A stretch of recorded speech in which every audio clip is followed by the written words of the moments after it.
A heavy mechanical foot steps forward. A soldier, face fully shielded and gun in hand.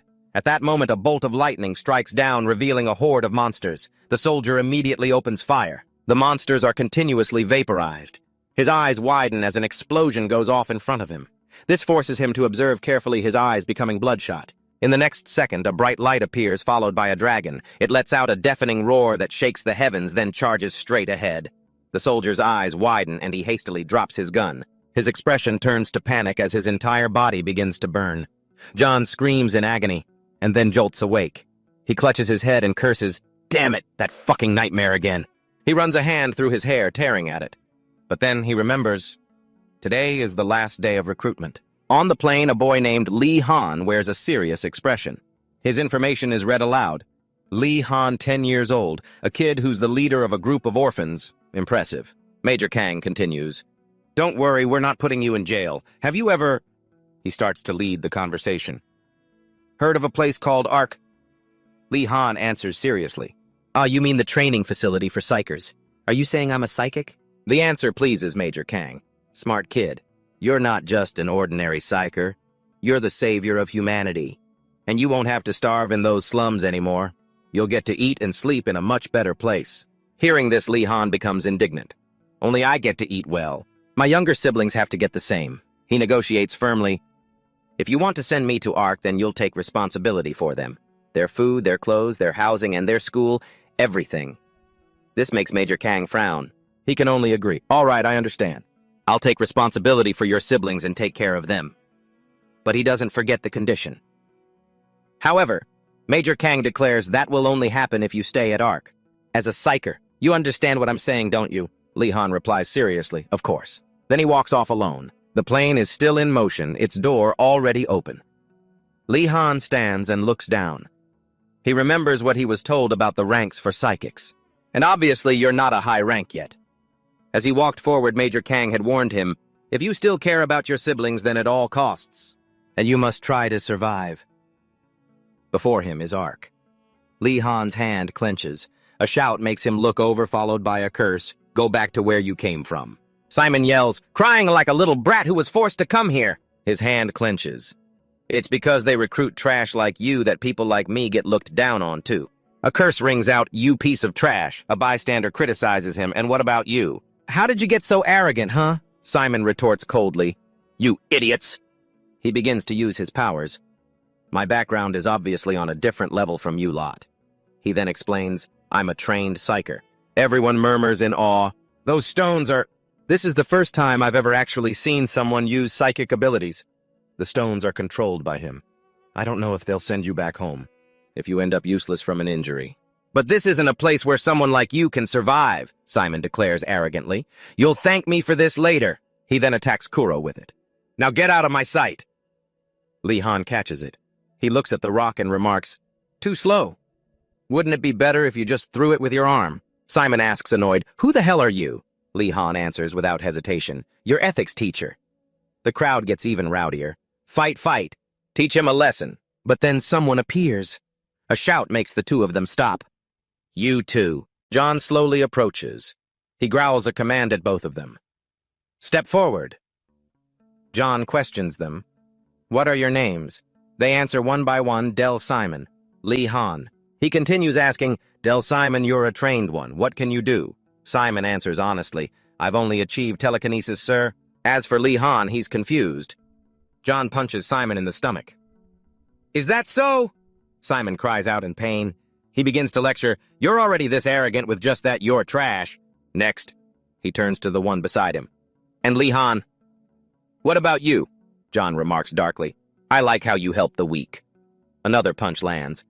"But if you don't even have Simon's level of ability, then you're even bigger trash." Lee Han is sent flying backward. "All of you listen up. In 3 weeks, you'll be moved to the first year. If you can't demonstrate your kinesis skills, you'll be expelled." He clutches his chest in pain. John continues, "My introduction is a bit late. My name is John Red. I'm responsible for training you idiots and pieces of trash into psychic warriors to fight against dragons." He explains simply, "That's the end of the introductions. Now run laps around the training ground until I, your instructor, say stop." He gives the order directly. "Get your asses up now." The training begins. No stopping. If you stop, you will be expelled immediately. Li Han runs calmly. I'm all too used to this kind of treatment. The others start to collapse one by one. I can't run anymore. John roars in anger. You useless fools, stop getting in everyone else's way. Get the hell home now. He points and orders, you two are expelled. As Li Han ran, he thought to himself, I can handle something this tough. But what's worrying me is that psychic ability. He subconsciously glanced at Simon. Can I do what he does? Then he wondered, I have psychic abilities too, don't I? Kuro's legs were about to give out. His forehead was soaked in sweat, his eyes were glazed over, and his whole body collapsed. John offered a harsh critique. Get the hell home and go to sleep. Kuro stammered. I don't think I can, but was surprised to find himself pushing forward. John remained silent. Li Han caught Kuro. He still hasn't said he's giving up. Then he smiled at him right. Kuro seized the moment to reply, yeah. John watched them in silence. Li Han helped Kuro toward the finish line, and that evening the command to stop finally rang out. Li Han let out a breath. Everyone was exhausted. So from 73 people, only 40 remained. John continued his explanation. That's all for today's training. Starting tomorrow, the real training begins. During the training period, we will start every morning with a run just like today. Their faces paled in shock. What? Li Han just listened grimly. Time passed. The next day, training at AC began with a schedule that started with a 5-hour morning run followed by breakfast at 8 o'clock and morning class at 9. John was the instructor. Imagine that inside your body there is an area that can generate psychic energy. It could be your head, it could be your heart, or you could think of it as being in your dantian. Just like in wuxia novels, the most important thing is to envision that area. Li Han placed a hand on his chest. I'll start with the heart. Next was lunch at 12:30. He grabbed his tray and walked over to start a conversation with his friend. Kuro, let's eat together. Li Han watched Kuro. His name is Kuro. He's the first friend I've made here at AC, and my life has taken a turn for the better. Then he said softly, enjoy your meal. At that moment, he made eye contact with Simon, who frowned in annoyance. Li Han gave a similar look back. Kuro suddenly spoke up. His name is Del Simon. I heard he got a scholarship in England. No wonder he's so arrogant, Li Han replied. He then added, he might not like me, but it doesn't seem like there's anything he can do about it. I hope. We should be able to use telekinesis within the next 3 weeks. Kuro hesitantly confessed, hey, I can already do it. Telekinesis. This surprised Li Han. Really, Kuro, you're the most interesting one here after all. Looks like I shouldn't have been worrying about the others. Time passed. After the afternoon class came combat practice and the afternoon run followed by dinner breathing exercises and roll call. Finally, at 10 p.m., it was time for bed as the command rang out. Lights out. Li Han lay in bed, tossing and turning. I can't sleep. He started to think. Showering, eating a pillow and a blanket. This is so much better than my old life. There's just no comparison. But he reminded himself, I want to go home. I can't. No, I can't be this week. 2 weeks passed. One of the members shouted, I did it. It's working. Li Han silently noted that the number of kids who could use telekinesis had increased significantly. He started to feel helpless. What should I do? Do I just not have a talent for this? Kuro hesitantly tried to explain his method. I don't really know any tricks like that. Sorry. Li Han quickly made up his mind. There's only one person left I can ask. It was Simon. He spoke sarcastically. Well, look who it is. What do you want? He said, looking at Li Han. Li Han calmly asked back, you already know why I'm here, don't you? Simon admitted nonchalantly, yeah. You came to ask for the trick to pull off the skill, right? He continued with a sly look, but you know I think you're holding your head a little too high. I thought your country was supposed to have manners. Li Han was visibly annoyed. My pride doesn't matter right now. Then he obediently knelt and made his request. Teach me, please. Simon frowned at him, then closed his eyes. He stated a condition. Stand up. I'll teach you. You're the one who asked me for the method, so don't complain about what I tell you, understand? Give me the pencil. Then he decisively stabbed the pencil into Li Han. Li Han looked utterly shocked. What the... The plane was still flying, and John was smoking by the window. He muttered to himself, I can't believe it's already induction day. Time really does fly.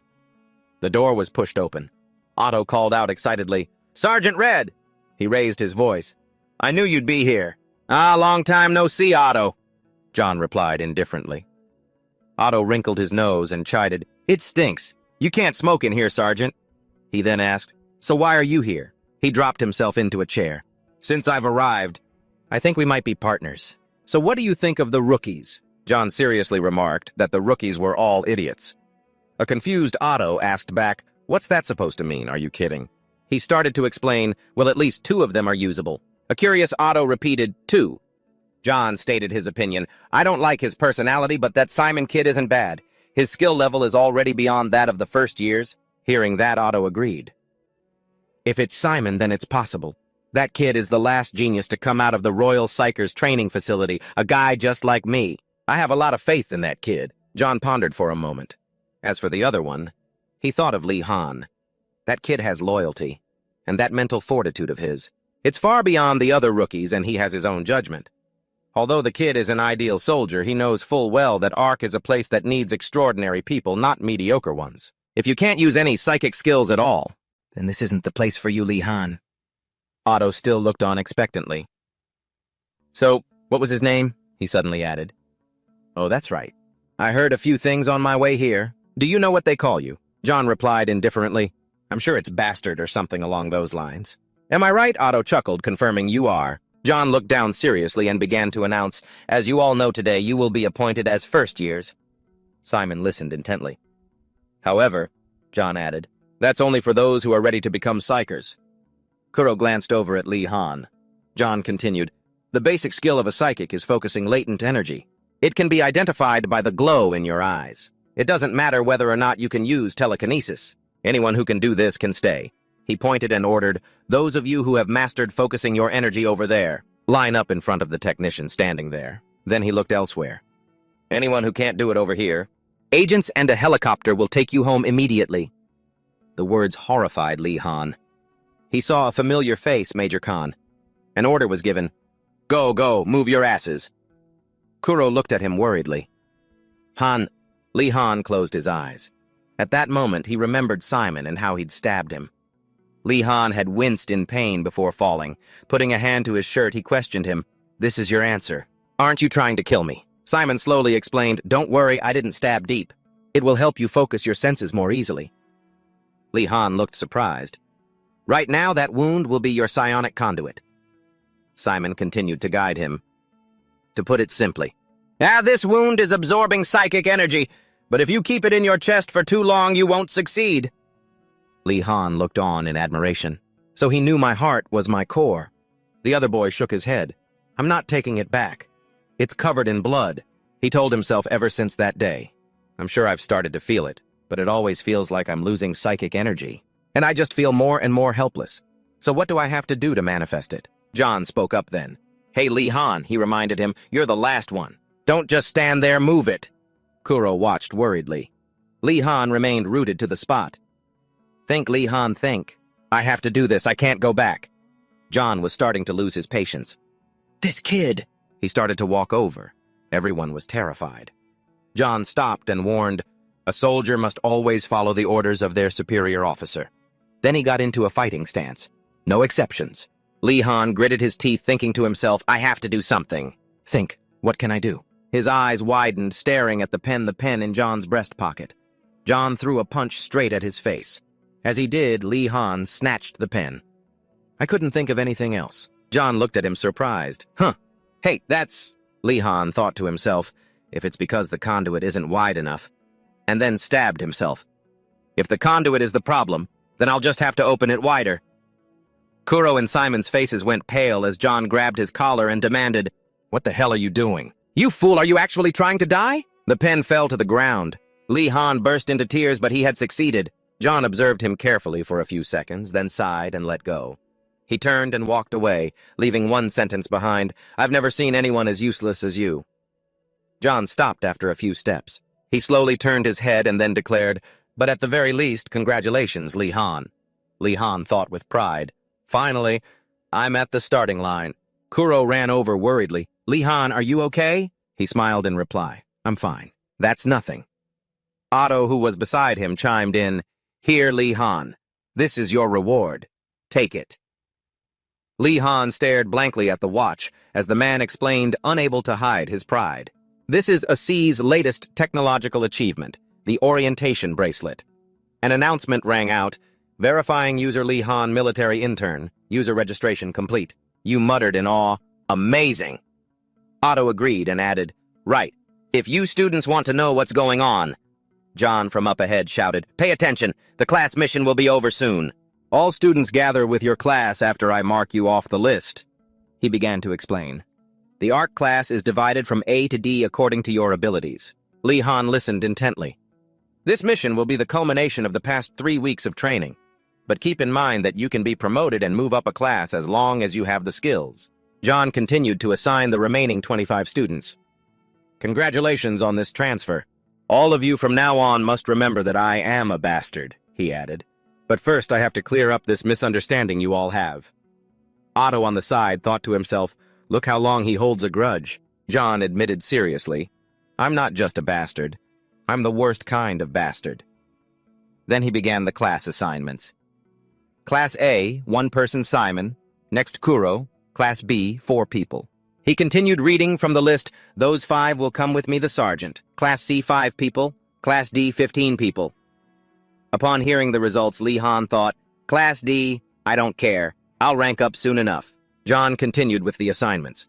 These 20 people will go with Instructor Wei Chen here. Everyone exclaimed, he's huge. He looks even scarier than Sergeant Red. Wei Chen smiled and introduced himself. My name is Wei Chen. I'm an instructor. Things are going to be tough from now on, but let's rely on each other and do our best. The students were collectively amazed. He's so nice. It's like our team is being warmed by a fire. The command was given. Move out. Simon glanced at Lee Han, then walked past him. Lee Han saw that Kuro's eyes were filled with tears. He reassured him, don't worry, Kuro, and made a promise.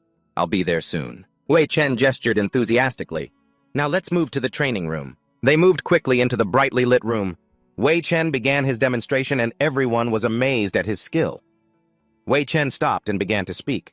You all must be wondering why you're learning swordsmanship and spearmanship when you're fighting dragons, right? The reason is the psychic equipment you'll be using. The lecture began.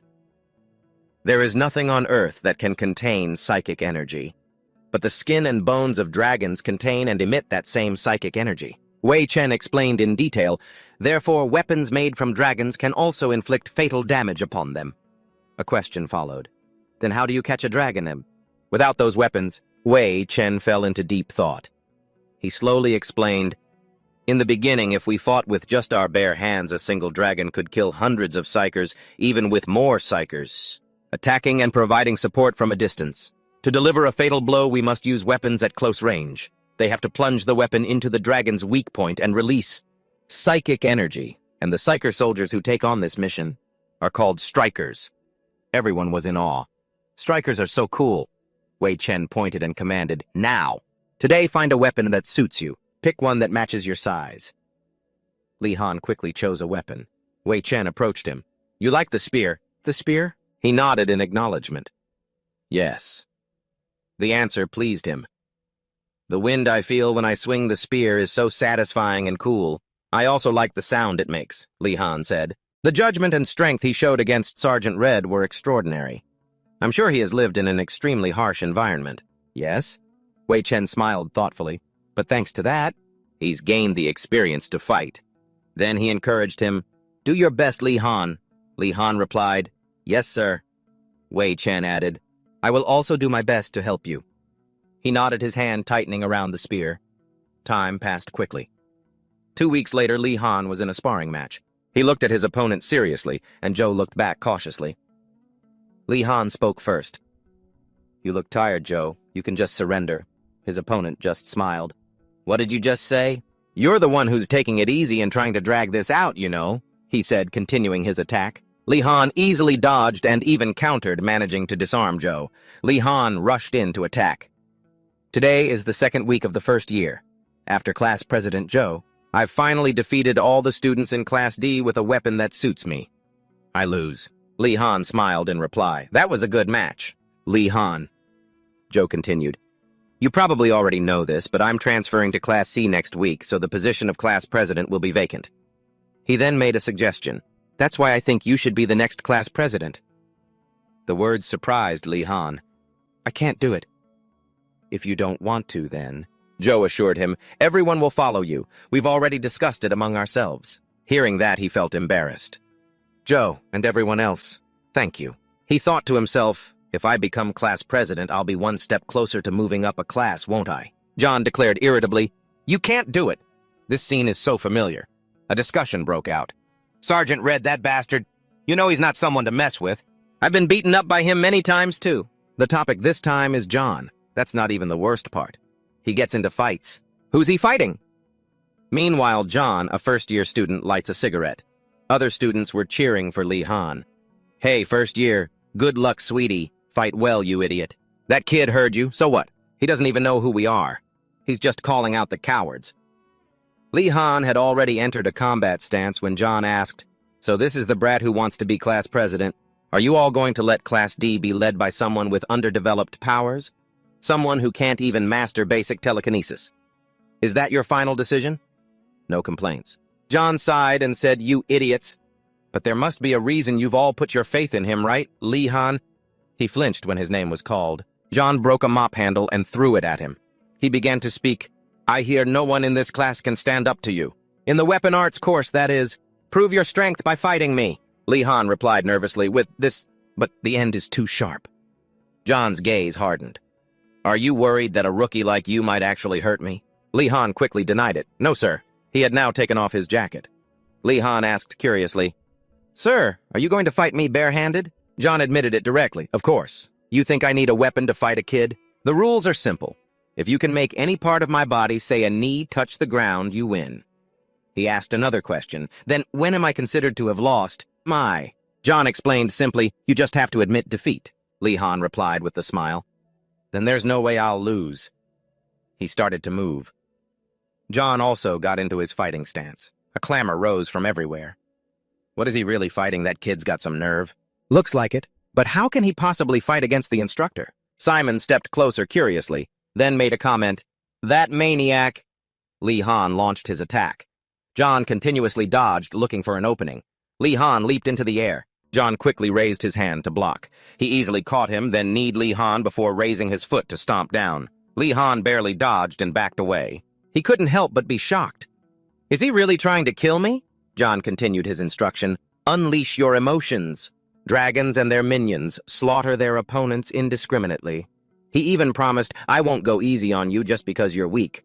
And then he added, if you face them head on, you'll find your current fear to be pathetic. Lee Han finally retorted, Sergeant Red, with words that sharp, are you planning to fight with your mouth? John rushed to attack. Looks like you can still go on. He easily caught him. Lee Han struggled with all his might, but was still thrown. He landed heavily and clutched his head in pain. John was surprised again. Since when did he... The crowd grew more excited. Come on. Lee Han, break that smug nose of his. Lee Han charged forward again. John was calculating on his end. Should I reevaluate his movements a bit? He was taken by surprise when the kid moved behind him and launched a lightning-fast attack. John had to continuously dodge. He silently noted, he's attacking me using centripetal force and acceleration. So this is why Ki praised him. His face showed his interest. I'm starting to like you, Lee Han. Lee Han backed away to gain momentum. John observed his movements. Your final finishing blow, I'll face it head on. Lee Han struck down forcefully. John grabbed the stick, his face filled with killing intent. Then he reached out and grabbed him by the throat. A voice rang out, Why don't we finish? The match right now, John directly demanded. Surrender. Lee Han even used his powers. The onlookers grew worried. This is going a bit too far. John demanded once again, Surrender. If this continues, you'll die, Lee Han replied with determination. Even if I die, I will not give up. Wave pushed through the crowd of students. He shouted, Sergeant Red, and intervened in the fight. Stop it right now. Are you really trying to kill Lee Han? John remarked, annoyed. Damn it, the kid won't surrender and I haven't lost either. Wave helped Lee Han up. What are we going to do? He said grimly, You don't. I'm so sick of your training methods. John froze when he heard that. He yelled, Shut up, and turned to leave. I'll accept defeat. Because I never received a surrender from that student, I acknowledge his victory. And he didn't forget to add, If we keep resenting each other like this, we won't be able to accomplish anything. Simon looked surprised. He was able to overcome his own limits and prove his true strength. model. After he recovered, he was transferred to Class B. On a fresh morning in the long corridor of the academy, a girl spoke up. "Class B." John smiled and smiled. "That's right. I was planning to put that student on the promotion list," she replied to him. "I can't believe he's being transferred from D straight to B." "Even so, will the higher-ups approve it?" John continued to explain. "Actually, he has more than enough skill to get into Class A, but the only barrier is his psychic ability." The person next to him added, "But the higher-ups always prioritize psychic ability." He replied annoyed, "Those idiots are wrong." Then he began to give an example. "What we need in a dragon hunt isn't just magic like psychic abilities, but also an iron will to be able to drive a weapon into a vital point." In the midst of that fear, Lee Han has all the makings of the #1 striker out there. If we miss out on someone with talent like that, just because his psychic abilities are slow to develop, that would be a real shame. Who knows, the kid I've chosen might just become the only one who can save the world. The woman exclaimed, "I've never seen you sing someone's praises that much before." "Didn't you hate Lee Han?" John gently corrected her. "No. On the contrary, I like him even more." She replied, "You really are a cruel man, Sergeant Red." It was now the 7th day in the hospital. The girl standing in front of the hospital room asked, "Aren't you going in?" Coach Wavechin jumped, startled, and replied, "Huh." She looked at the basket he was carrying. "What are those?" Wavechin gently explained. "Just some snacks." She asked curiously, "Then why don't you go inside?" He pointed and said, "I probably shouldn't bother him." Lee Han was sitting on the bed practicing controlling his power. His eyes glowed accordingly. The people outside watched nervously. The light flared brighter and both of them were excited, and then they quickly felt embarrassed. "That kid. He has really good concentration. You can go in now." Only then did Wavechin step inside. He smiled and started, "Long time no see, huh, Lee Han? How are you doing, son?" Lee Han replied politely, "Coach Wave, I'm fine, thank you, sir." Wavechin put the items on the floor. "I brought you some snacks." He accepted the kind gesture. "Thank you, sir." They began to chat. "So you'll be in Class B tomorrow. I'm very proud that you're always practicing your telekinesis skills." Lee Han answered honestly, "Yes. Because my power level is below average, I thought I should practice my telekinesis before I go back." Wavechin smiled and praised him. "That's the right decision. It doesn't matter how well you do in weapons class. You still need to be able to use a bit of telekinesis as a psyker. The battles between psykers mostly happen in midair, so you have to be able to retrieve your weapon if you drop it during combat." As he said this, an idea came to him. A medical staff member asked, "Are you planning on going out at this hour?" Wavechin scratched his head and promised, "It won't be long." They went outside. Lee Han looked around curiously. "Coach Wave, why are we at the gym?" Wavechin began to explain. "Lee Han, looking at the progression rate of your psychic abilities, the probability of you awakening a cheat is extremely low, unlike how other people can produce a flame or use teleportation." He taught him sincerely, "It's best if you don't even dream of being able to do things like that." Then he issued a challenge. "So how can you fight?" Lee Han was completely stunned. "The answer is extremely simple." Wavechin revealed his own power. "You will focus on training your telekinesis skill to its absolute limit. So telekinesis becomes my cheat," he thought to himself. "Reaching the limit of telekinesis," Wavechin explained as he moved. "Psychic abilities are just like our muscles. The more we use and train them, the stronger they'll get." He stopped in front of him. "The first rank of psychic ability is nothing more than an illusion. Your generation has more potential than us teachers." And then he smiled encouragingly. "So don't give up. Practice a lot, okay, Lee Han?" Lee Han let out a vow. "Yes, sir." He stomped his foot on the ground, then looked up at the board. Lee Han let out a sigh. He accidentally bumped into someone else. "Demichi, what the hell are you looking down at? Who's this?" And he called out his name. "Lee Han." Lee Han was a little surprised. "You know me." The guy chuckled and explained, "Are you kidding? Everyone in class knows you." Then he added, "Anyway, welcome. I'm the Class B president, Dmitry Vladimirovich Petrov." Lee Han asked with concern, "Do I have to call you that every time?" Dmitry continued, "You can just call me Dmitry. I hope we can be good friends, Han." After that, he invited him along. "Perfect timing. It's free-form martial arts class right now. Follow me." They arrived at a room and Dmitry pointed forward. Lee Han thought to himself, "Martial arts is my favorite thing." The suffocating training schedule at the academy, the stress from his lack of psychic ability. He chose his weapon. and the anxiety of not knowing when he'd be expelled. He became wary. After all, this was the only place he could release all his exhaustion. Then he charged forward to attack. All the things pent up deep in my heart.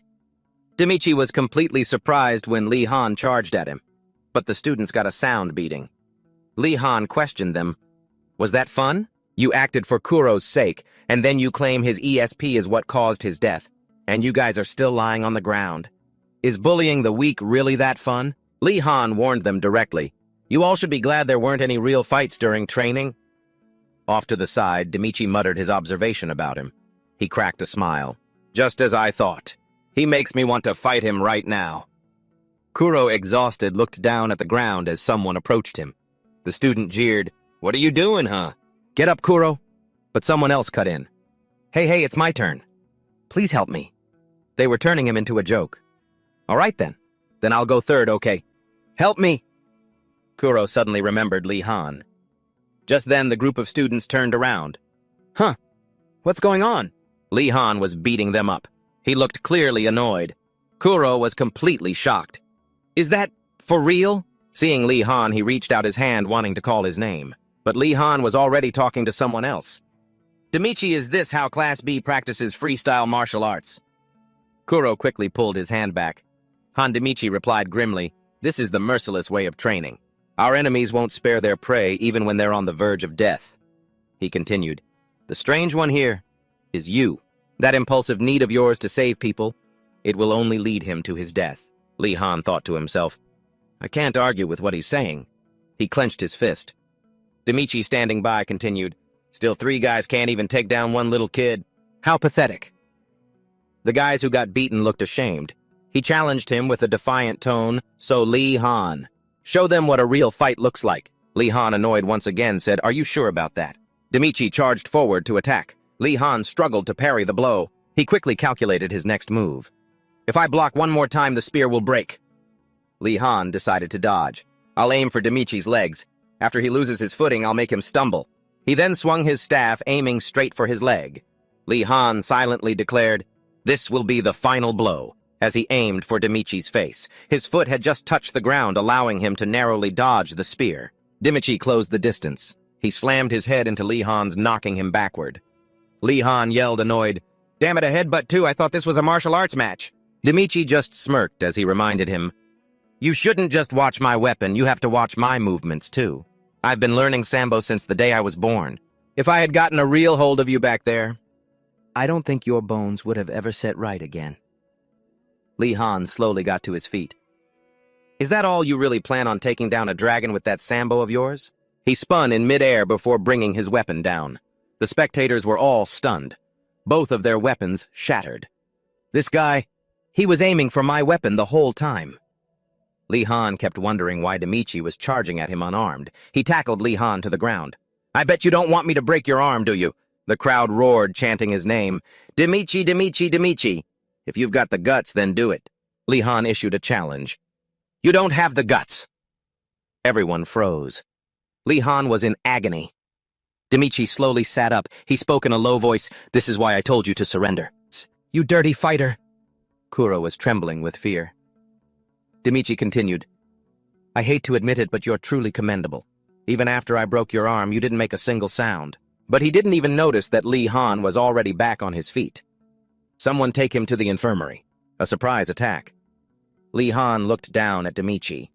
All those people who fought you before, they must have cried out in pain from just one broken arm, right?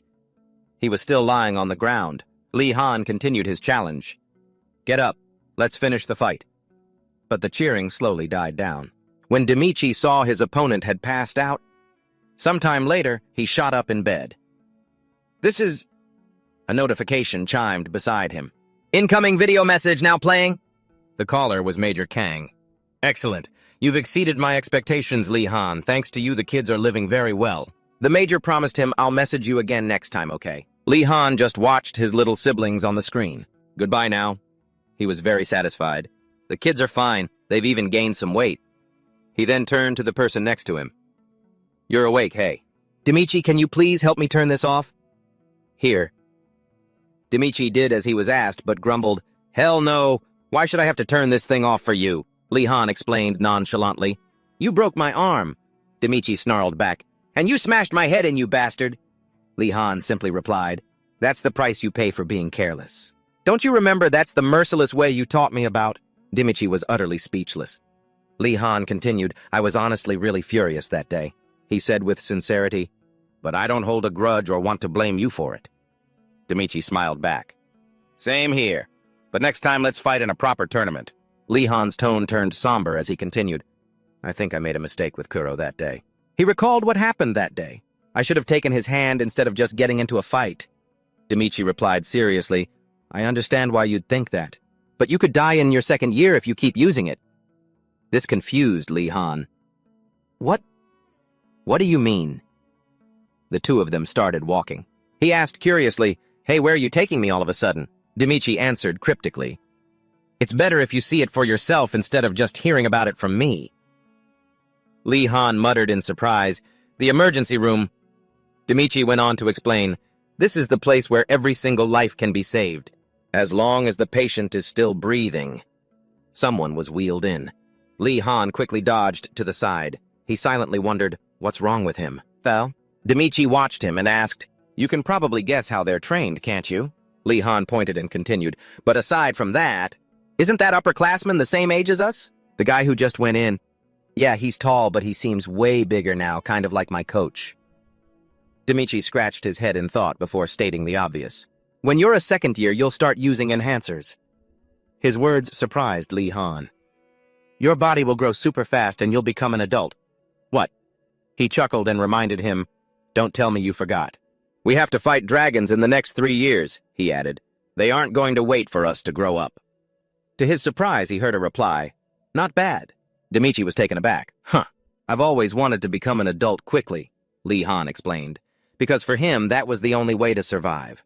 I've always had to fight against adults, and completely against them. A fist flew at him. Lee Han was sent flying by a group of adults. They ganged up on him before leaving with a bag. Lee Han spoke again. I don't need a happy childhood. The most important thing is that I survive. Demichi let out a breath.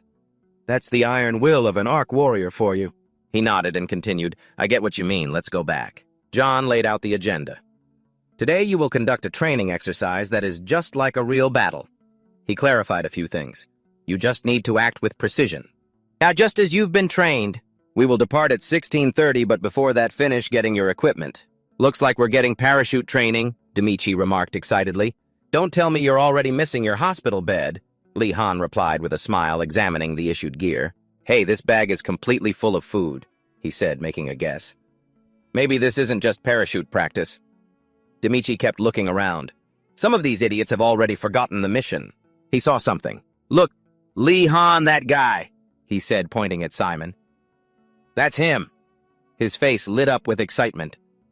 He's the last genius of Arc, right? I'm itching for a fight with him.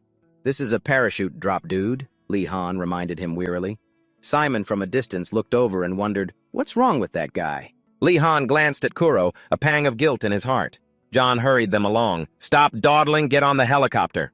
The students scrambled to move. They climbed onto the aircraft under John's supervision. Multiple planes took off. Let's go too, John muttered to himself. This is the last time those kids will be able to smile. A hand reached out. Lee Han. That was the first thing that came to my mind, and you appeared instantly. Kuro's memories surfaced. But now, no matter how long I wait, I can't see you. She thought of Lee Han. So, you're really not coming this time. And then she started to cry. Kuro was stuck in a tree. Back to 1 hour earlier. The planes were in the air. A question was asked, where are we? The Ark headquarters looked so small. The explanation rang out, you are now above a deserted island. This is your destination and also where your survival training will take place. John calmly added, the food rations in your backpacks will be enough for the next 2 days. For the rest, you'll have to fend for yourselves. Everyone was bewildered. Why did this turn into survival training? And we only have food for 2 days on a deserted island, Demichi smirked. It's a field trip. This is going to be a lot of fun. John continued his explanation, shocking everyone with the information. The instructors will be back to pick you up in 1 week. Try to survive until then. They pulled another person up. John turned his head. Is this kid the last one? The answer came quickly. Yes, sir, I don't think there are any more stragglers. He continued his questions. Have the kids been scattered? The other person reported, everything is going according to the initial plan, but 7 of them have already gathered and formed a team. John made a comment, even if they're just kids. They're not as naive as we think. These kids have all grown up. If things get out of control, the strong will rule. And instead of starving together, they'll definitely choose to rob each other. A fat guy sneered, Thanks for the food, pal. I'm going to enjoy every last bite of this. They started dividing the loot. This idiot hasn't even touched anything. The fat guy waved his hand. Hey, we gotta leave some for the captain. Cax came over to look. He observed in silence. His next words were a curse. You morons. He cursed at them non-stop. I told you to gather as much food as you could before dark. Annoyance was written all over his face. You think I gathered all of you just to share food? Cax continued. We have to stick together and take from others. That way, not a single person will be able to look down on us. The fat guy agreed enthusiastically. That's right, they agreed. Whether it's Demichi or Lee Han, we'll take them all on. Even Simon is nothing, Cax remarked grimly. I suppose so. He turned his head. He heard a noise in the forest. The whole group understood. Hear that? That's our next prey. From the sea, a figure approached. Lee Han muttered to himself, I've wasted a lot of time. He scanned his surroundings. From the time he fell into the sea until now. He quickly came to a conclusion. This spot is too exposed. Lee Han calculated cautiously. I need to find a hiding place first. Then he headed into the forest. For those who had never experienced hunger or thirst before, panting as they walked 2 days' worth of rations would not be enough. Lee Han wondered if when pushed to the brink they would choose to exploit others. He asked himself if someone like Shimong had ever known hunger. Meanwhile, Shimong stood still. He looked at Demichi and demanded, Who the hell are you, and why do you keep following me? Demichi excitedly shot back, You're the genius del Sinome, aren't you? Let's have a match. Shimong glanced back with a serious expression, then turned and walked away. I don't want to waste my energy. Demichi hurriedly called after him. Hey, wait! He tried desperately to explain. Calm down, I don't mean you any harm, I just want to have one match with you, that's all. Is there something wrong with this guy's head? Shimong thought to himself. Demichi changed his plan. All right, then. Of course not. That would be too sudden, wouldn't it? Anyway, we still have plenty of time, so let's wait until we're closer. This guy is so troublesome, Shimong thought with annoyance. The sky quickly darkened into evening, and voices started to echo. He's just around here somewhere. Kak let out a sarcastic smile. For real? They found Kuro hanging. Help me, please. Why does this guy look so natural hanging from a tree? He thought, then reached out to grab the bag. He casually stole his belongings. Thanks, buddy. Hang in there, Kuro. Kuro stammered, trying to negotiate. Wait, if you take that bag... Can you help me get out of here? But Kak just replied sarcastically, If you weren't stuck in that tree, you probably would have been beaten to a pulp before we took your stuff. Consider yourself lucky. Just calm down and wait for an instructor to come help you. They left laughing. You won't die even if you starve for a week, probably. And it's about to rain too, so you won't die of thirst either, probably. Why do you keep adding probably at the end? Tears streamed down Kuro's face. This is so unfair. He didn't know what to do but cry, remembering their taunts. Stop your crying. It's disgusting. Kuro quietly wondered, Did I do something wrong? Why does everyone despise me? Your crying pisses me off. Shut up. Kuro kept asking himself why. No real man would cry over something like this. I'm not allowed to cry even when I want to. Then he burst into sobs, his cries echoing through the forest. Kuro quickly grew tired. His eyes became vacant, unaware of his surroundings. Kuro started to hallucinate. He vaguely called out, Lihan. A figure rushed toward him, but Kuro didn't respond. His eyes shut tight. The figure was still there, but it quickly disappeared. The area fell silent, until a sound broke the silence. Lihan had actually appeared. He exclaimed in shock, What happened here? Lihan finished setting up the tent. Just then Kuro woke up. He looked outside. Lihan smiled and said, Oh, you're awake? Lihan, Kuro replied, confused. He started to explain, This is our breakfast. Lihan added, I couldn't find your bag anywhere, so you can share with me. Kuro hesitated before taking it. This isn't even enough food for one person. I really don't want to be a burden to him. He ate while crying.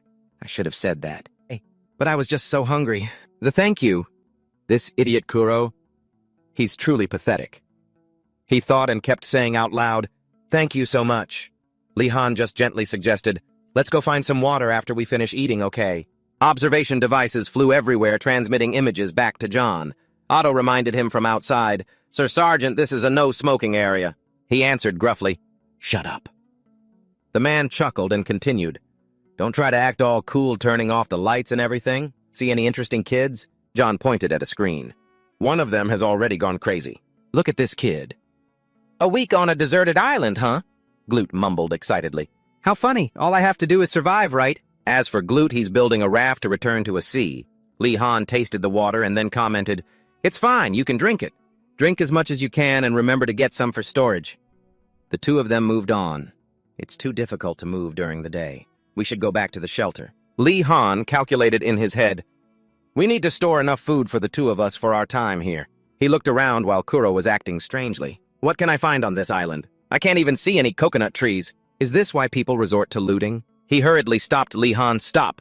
Lee Han stopped in his tracks, his foot right over a branch. They both looked down at the pit. "It's a trap. It wouldn't have hurt me, but it would have trapped me for a few days." Lee Han asked curiously, "How did you know, Kuro?" Kuro hesitated, and his explanation left Lee Han confused. "You said you could see it." Kuro became more flustered, and his words started to tumble out. "I should say, it was sizzling, like the sound of something frying." Based on Kuro's personality, Lee Han thought to himself, that's not a metaphor. He really did see it. He began to realize. An awakened trait. Perhaps it's the ability to predict the future. It's a very rare and superior skill.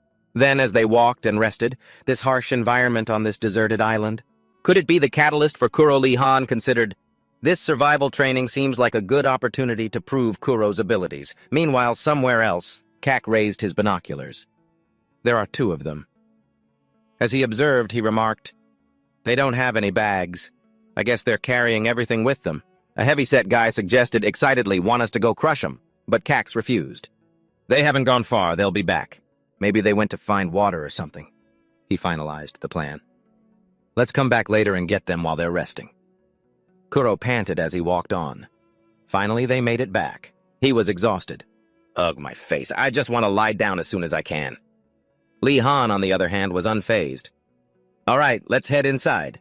But he stopped him. "Wait a minute, Kuro." Lee Han observed, "Someone's been here, and they're gone." He remembered the marker stone he'd placed in front of the entrance and realized it had been knocked over. They turned to look and saw two sets of footprints near the tent with many more farther away.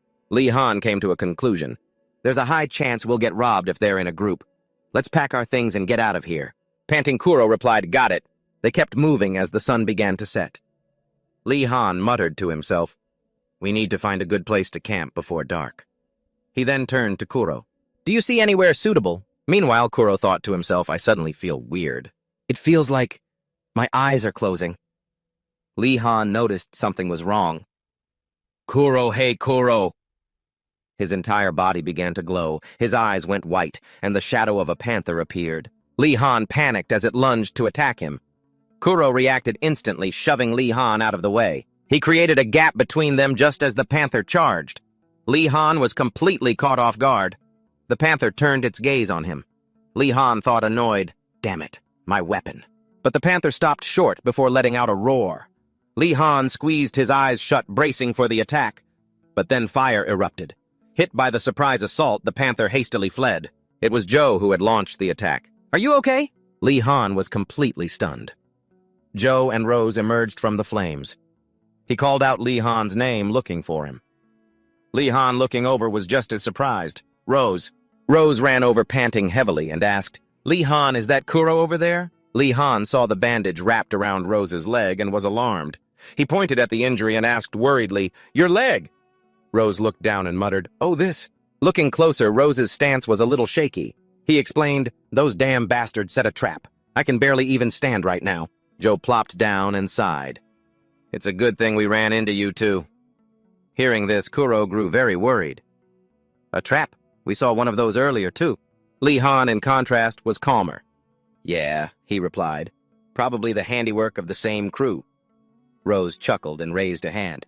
So there are thieves in here too. Not that I have any food for them to steal. Li Han found this hard to believe and had to ask, why not? Amused, Rose patted his stomach and said, right after this happened to my leg, I ate it all before anyone could steal it. Looking at him, he couldn't help but think to himself, has he always been this much of an idiot? The boys then agreed to find a place to hide first. That evening, at the group's campsite, Cax sat outside the tent staring into the distance. He remembered the time he received his mission. He had asked in alarm, what? The man tried to persuade him. Just now, when you entered the airport, son, the sensors were triggered. It seems you have psychic abilities. He wanted Cax to join by convincing him it was a good opportunity. Cax, you should enroll.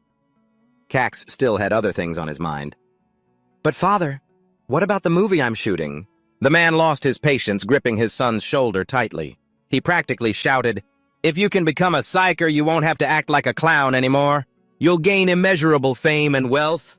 His face turned vicious as he spoke of his own ambitions. After the war ends, psychers will become this country's army. You could become a prodigy who gives orders to everyone. And just like that, Cax watched his father leave, having been given a mandatory mission. He stared after him and muttered, son of a bitch. At the training area, Cax sat watching another guy work out. He didn't get it and mocked the guy. You've got a lot of energy to burn, huh? Demichi turned to see Cax casually eating a chocolate bar. As he ate, Cax advised him, we don't have much food left, you know? He asked Demichi, who was doing shoulder rotations, how are you going to last the remaining 5 days? While working out both arms, Demichi nonchalantly replied, I'm more of a physical type. He told Cax excitedly, if I want to become an elite striker, I have to train at least this hard. But he just pouted and scoffed. Idiot. Strikers are supposed to fight with their psychic abilities. Demichi found this hard to believe. After a moment, he composed himself, held his face in his hands, and said, I miss you so much, Li Han. He's the only one who can fight me hand to hand. Cax seized on that crucial piece of information, pointing as he asked again, Li Han, you've fought Li Han before. Seeing Cax's expression, Demichi grinned and thought to himself, he took the bait, thank you, Li Han. Thanks to you, he's finally agreed to fight me. In another part of the training area, Li Han had woken up. He greeted them cheerfully. Good morning, everyone. They were all gathered around a fire inside a cave. Kuro said in a low voice, let's stick together until this training is over. Li Han pointed to himself and the friend beside him, dividing up the tasks. Kuro and I will go look for some firewood and food. He then turned to their other friend. Rose, you're injured, he reminded him. So you should stay here and keep an eye on our hideout, okay? Rose nodded. Sorry to trouble you two. Li Han enthusiastically told his teammates, no problem. Thanks to your fire-starting ability, we have an advantage in this survival training. You and Kuro go outside. You both talk about having a fire. Li Han looks toward the lake surface and thinks, this means we'll be able to cook these things. Kuro, still very self-conscious and worried, points to himself. But how do we catch fish? We don't have any gear. Li Han smiles, calls out to Kuro, gives him a bright smile, and says, thank you. Hearing this, Kuro is completely stunned and confused. Bewildered and anxious, he asks back, for what? Li Han sincerely explains, you saved me yesterday when I was in danger. And after that, you even found a safe cave. He lowers his head slightly, speaking seriously. I thought helping you was the best course of action. Li Han continues telling Kuro, but I realized I couldn't keep going like that. He confesses frankly to Kuro, so I couldn't figure out a solution after that. Li Han points a finger at Kuro and asserts, but when we landed here, I was absolutely convinced you're a psychic genius.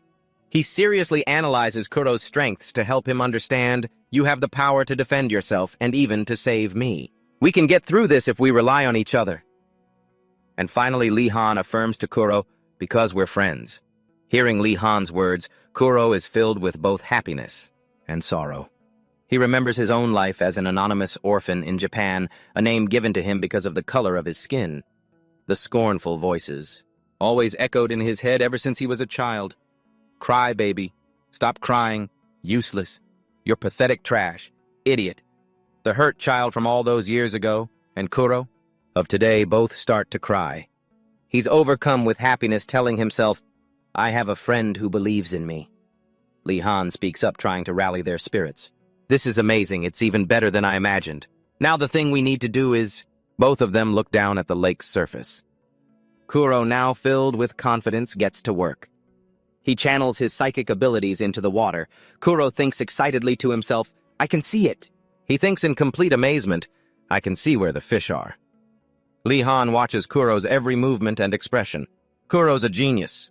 He can use clairvoyance from the very first day. If he uses near-future prediction and clairvoyance at the same time, we can easily catch fish without any gear.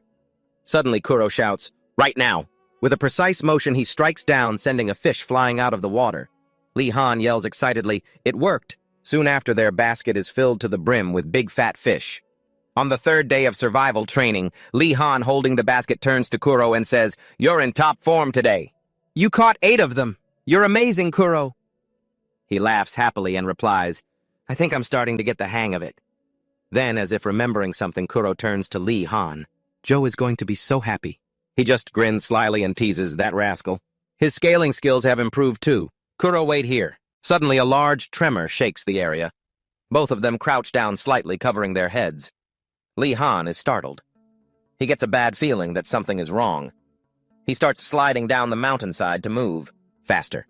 Lee Han hands the basket of fish to Kuro and yells, Kuro, wait here! Lee Han aims for the cave where their group is hiding and runs back. Arriving at the entrance, he wonders worriedly, what happened? He stops to catch his breath, panting as he observes the scene. Looking down, he sees his friends are not okay. Joe Demichi throws a wooden sword over to Cax and shouts, hey! Catch it, Cax, catch it. He then complains, what do you think this is aerial training? Bringing 2 weapons with you, no less. Demichi holds his head exasperated and explains, lately I've been thinking about using dual swords. It looks so damn cool. Cax wearily reminds his friend, that's not the point. Demichi, a little confused, asks, but then why'd you agree to a duel? Not that I'm complaining, I'm thrilled. Cax calmly answers, making Demichi feel uneasy.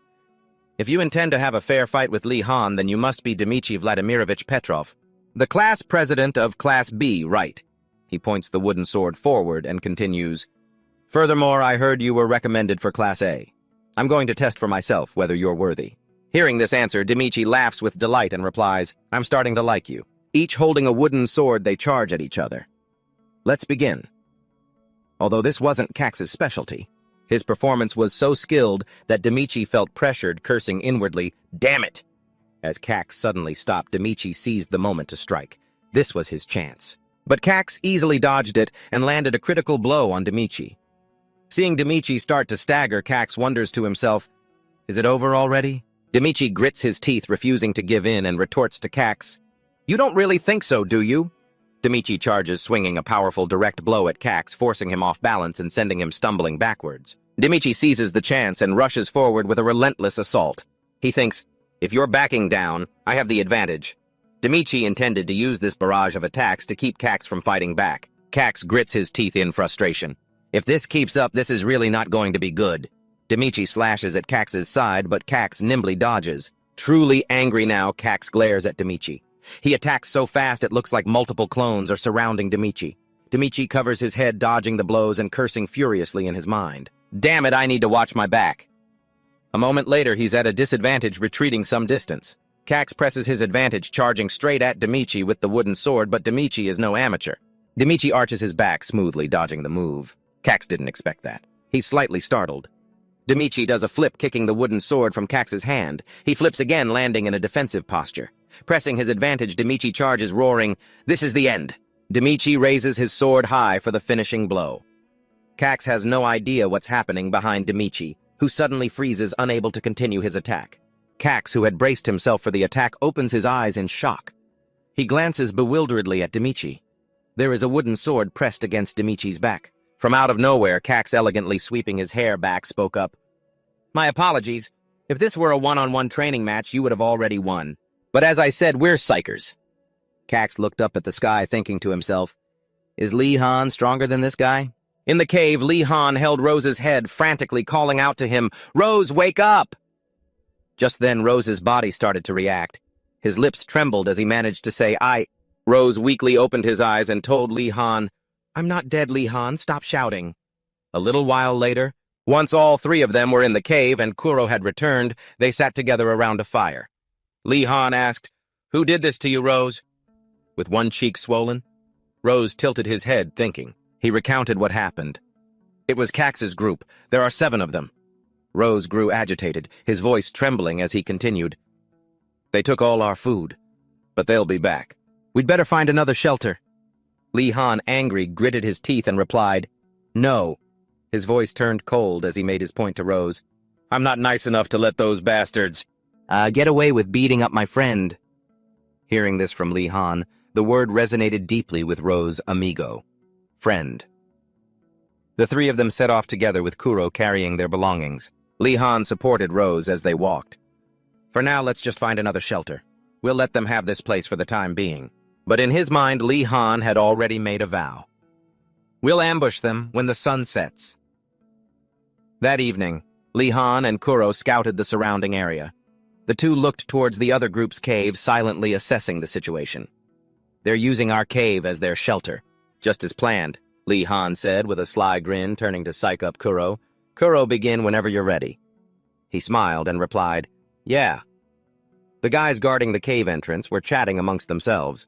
I can't do this alone, but together we can take down those bastards. Kuro pursed his lips, thinking about his companion. Lee Han is the only friend who trusts me. He focused, channeling his psychic powers to help Lee Han. I will never let him down. Countless rocks controlled by Kuro flew towards the guys outside. They cried out in pain as the rocks struck them. What the hell? They yelled in chaos, shouting to each other. It's an ambush! Cax ordered the others outside. The guard screamed in pain as 2 rocks smashed into his knees. Damn it! They grabbed their weapons and rushed out yelling, Over there, those guys are throwing rocks while running and dodging. From a distance, Kuro could see everything clearly. I can predict your trajectories. Once again, the rocks precisely struck the underlings. They yelled, Damn it, I can't see anything, it's too dark. Just then, Lee Han charged in, launching a surprise attack. He targeted them precisely, taking them down one by one. One of them fell right in front of Cax. He watched the scene unfold. Unable to keep his cool, Cax stepped forward to confront Lee Han, who was fighting the others outside. Lee Han raised his wooden sword, ready to face Cax. Lee Han held his wooden sword high, pointing it towards the most dangerous one, Cax. Cax glared angrily at his opponent, Lee Han. He wiped the blood from his face, observing and assessing him. Lee Han? He took down 6 guys by himself. No, that's impossible! Cax saw through their strategy and asked bluntly, You didn't come alone. Who's the other one?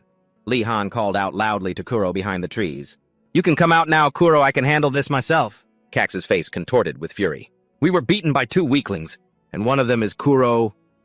Lee Han gritted his teeth and declared, We're here to get revenge for Rose. This isn't just some ordinary scuffle. So don't even dream that I'll go easy on you. Cax, losing his patience, grabbed his wooden sword and said, I've heard enough. He tied his jacket around his waist and raised his voice, challenging Lee Han. Now let's settle this with our strength. Lee Han was also ready. He replied to Cax, Bring it on. Cax yelled and immediately charged at Lee Han. Lee Han swung his club straight at him, snapping Cax's head to the side in pain. Cax staggered back a fair distance before he could stop. Furious, he lunged forward, swinging his club to retaliate. Damn you, Lee Han! But it was Cax who received a critical blow instead. He was more enraged than hurt, clenching his teeth in resentment. Lee Han nonchalantly walked past Cax, sword in hand, and taunted, Does it hurt? He turned back and advised Cax with a sincere tone, Try to bear it. This is just the beginning. Cax spun around and yelled at Lee Han, Stop acting so smug! Immediately, Lee Han turned and unleashed a barrage of attacks on Cax. Cax's sword was sent flying, and he fell face first to the ground, lying there defeated. Coughing up blood, he struggled to sit up, thinking to himself, This can't be happening. Just how strong is Lee Han? Lee Han looked at him and angrily demanded, Jose's hurt. Did you really have to beat him that badly? He walked towards Cass as he pushed himself up. Don't you look down on me, Cass thought. He grabbed a handful of sand, gritting his teeth in fury. How dare you look down on me? He thought about his own fame, a genius and a renowned German actor. His father had used that reputation to achieve his goals, his political ambitions while gaining so much in the process. Cass remembered his father's sinister face, but even that wasn't enough to satisfy his greed. His father had excitedly declared, Once you become a psyker, this entire city will be ours. You have to push forward, Cass, even if it means hurting other people. Cass tensed up and got to his feet, muttering, I won't let it end like this. He threw the handful of sand at Lee Han. Then he roared, A bastard like you should just give up. The sand flew into Lee Han's eyes. He squeezed them shut in pain, and Cass immediately lunged forward, punching him squarely in the face. Seeing this, Kuro rushed over, shouting in panic, "Lee Han!" By now, Cass was grabbing Lee Han by the collar. He looked up straight at Kuro, gritting his teeth as he threatened, "Don't you come any closer!" Terrified, Kuro froze. Then Cass repeatedly punched Lee Han hard in the stomach. Kuro watched his whole body trembling with fear. A moment later, Cass let Lee Han go, and he immediately collapsed to the ground in pain. Then Kuro saw him pick up the sword. Cass gripped it tightly with both hands, gritting his teeth and muttering, "I'll never let anyone surpass me again." Suddenly, a flash of blue light shot towards him. The blue aura around a rock vanished, and Cass blocked it with his hand, knocking it to the ground. He gritted his teeth and glared at Kuro. "You!" Kuro, using his ability, cried out, "Don't touch Lee Han!" Cass stepped towards him, staring him down, and demanded, "So now you want to step on me too?" Hearing that, Kuro got scared and deactivated his ability. Cass grabbed Kuro by the collar and said with contempt, "I never liked you from the very beginning. How could a weakling like you ever belong at a sea?" He continued, "A worthless piece of trash like you should have been kicked out a long time ago."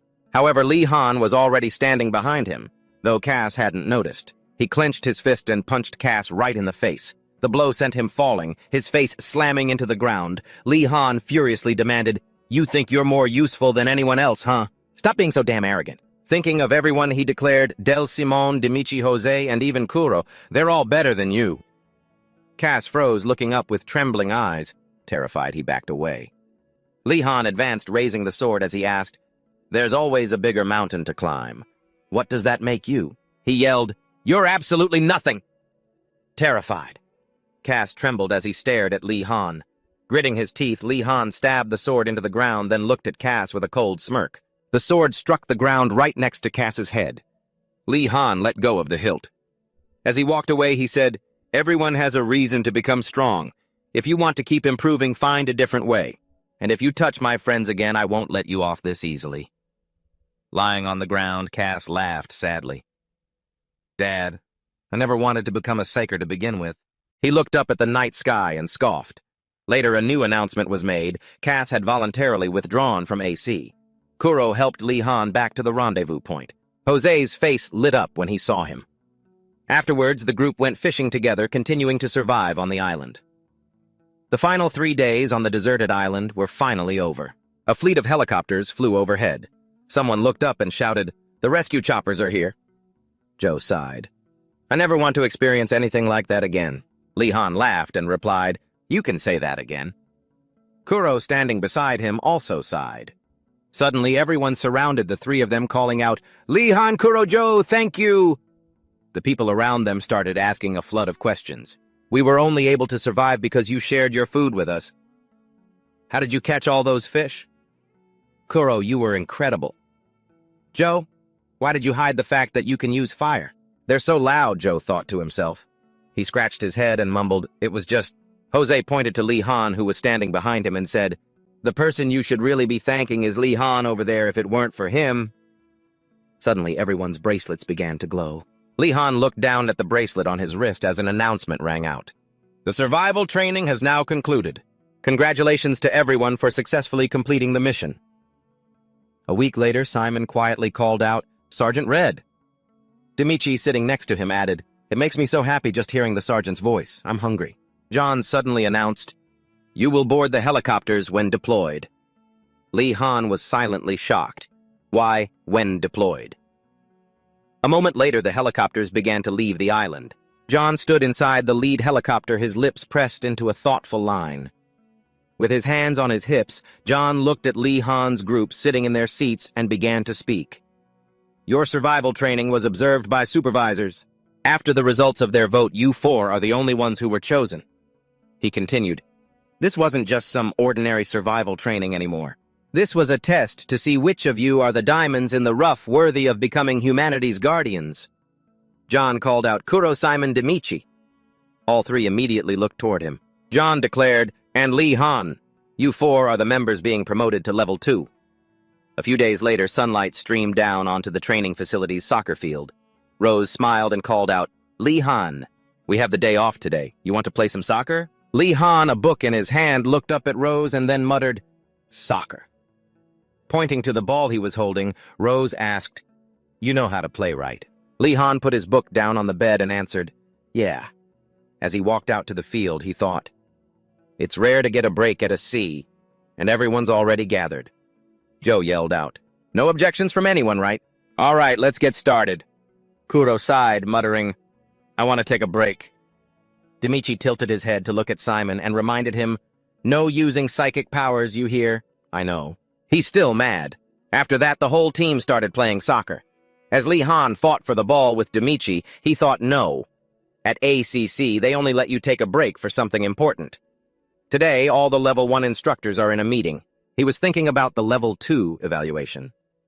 John sat grim-faced at the meeting table. Across from him, Ki-Chen was staring daggers at him. A man spoke. "Let's just get started." He was Alexander Rico, the chief of staff at ACC. A beautiful woman tilted her head and asked, "We have 4 slots this time, so how are the kids?" She was Sasa Greyhead of Research for Division 2. Alexander, Dab, Del, Simon, and Demichi. They lack nothing required for promotion. In fact, they exceed the standards. As for the other 2, the first one is... He looked over at Lee Han playing soccer outside, then said, "Lee Han, ever since enrolling, the kid's psychic energy has always been the lowest." As he and Simon were fighting over the ball, Alexander continued, "If not for the special treatment from John Red, he'd still be in Class D. And yet he was selected as a candidate for Level 2. Alexander rested his chin on his hand, frowned, and commanded, "Why would we promote a child like that? State your reason." Kui Chen spoke up. "Sir, as you must have seen from the incident with Sergeant Red, Lee Han has excellent weapon skills, patience, and willpower. The kid has everything a soldier needs." Alexander said, "Praise like that doesn't sound like you at all." Kui Chen... John glanced at him and thought, "You old fox. If I don't praise him, you'll never approve the kid's promotion." John recalled Lee Han's skills, analyzing them. Besides his psychic potential, Lee Han's teleportation skill is also quite ingenious. Come to think of it, it seems like he combines it with his spin skill to make his attacks more powerful. John continued his thought. What's even more incredible is that he came up with those ideas all on his own. Meanwhile, Lee Han skillfully dribbled the ball past Simon. "And he didn't even need to be taught," he said. At that exact moment, Lee Han took a shot at the ball. The ball immediately flew straight into the team's goal, the opponent. Alexander pondered for a moment, then ordered, "Next candidate." Out on the field, Jose shoved Lee Han's shoulder playfully. "Hey, you bastard! You said you've never learned before, but you're pretty damn good." Lee Han laughed and replied, "What can I say?" Demichi and Simon were bickering constantly. "Isn't your famous brother a good soccer player?" "What's that got to do with me?" "How should I know? Are you an idiot?" Inside the meeting room, Sasa slammed the table and shouted, "Are you kidding me?" She glared at Kuro's info on the screen and asked, "Psychologically sensitive?" Sasa looked straight into his face and said, "Right after he gets promoted during the psychological transformation surgery, the most important thing is their psyche." She angrily questioned, "Are you telling me to kill that child?" John closed his eyes and sighed. He looked up and said, "Kuro's psychological progress is the best. He's far better than those so-called geniuses. Plus, the kid has the ability to foresee the near future. That's crucial for our strategy." Alexander, resting his chin on his hand, countered, "But the problem is his psyche." John argued, "That's exactly why Lee Han needs to be promoted with him. Kuro's mental state is heavily influenced by Lee Han." He continued, "Lee Han is playing the role of his older brother." Alexander took off his glasses, pinched the bridge of his nose, and muttered again, "Is Lee Han, huh?" He questioned, "It seems you two are very eager to have Lee Han promoted, aren't you?" Kui Chen and John glanced at each other. Out on the soccer field, Lee Han spun past an opponent. He quickly kicked the ball forward. Jose understood the signal and ran for it. He got the ball. "Nice pass," he praised. Jose dribbled past 2 other players. He yelled, "Come on, try and take it." The goalie stared nervously at Jose. He quickly scanned his surroundings and saw Demichi and Simon standing in front of the goal. He thought they're all gathered here. Jose suddenly passed the ball to the left. Lee Han ran up and immediately received it. He took a shot and the ball flew straight into the opposing goal. Everyone stared at Lee Han in amazement. "Goal!" Jose yelled happily. He went over to high-five Lee Han and praised him. "Great job, Lee Han." He replied cheerfully, "We make a good team, huh?" Just then John approached and ordered stop playing. He looked at Lee Han and Jose and said, "The promotion evaluation is over. The announcement will be made soon." Everyone on the field immediately stopped. John continued, But since everyone is already gathered here, and I'll announce the results right now. He declared all candidates have been promoted. At this, Lee Han froze. Jose came over, smiled, and patted his shoulder. He asked, "What's wrong?" Lee Han called out, "Jose." He laughed and said, "Congratulations on the promotion." Jose laughed heartily and continued, "Remember to save a spot for me." Lee Han smiled at him. He extended his hand towards Jose, then said, "We'll meet again, Jose." The two of them shook hands. John, standing nearby, sighed and ordered, "Head back to the dorms." He continued, "Those who were promoted, pack your things and gather." Lee Han turned to face John. "Thank you, sir." John froze, staring at him in confusion. Lee Han continued, "Today's rank-up evaluation and the D-class selection, I believe it's all thanks to you, Sergeant." Pulling out a cigar, John replied, "I'm not so sure you want to be thanking me. From now on, you can't quit. If you manage to complete level 2, you'll be seeing me again." He bit down on the cigar and smirked. "Survive, Lee Han." Lee Han raised his hand in a salute. John turned and walked away. That afternoon, after packing up all their things, Lee Han's group gathered in the courtyard. Demichi laughed loudly. "All right, let's go, gentlemen." Simon, standing beside him, shot him an annoyed look. Kuro trembled as he looked at them both.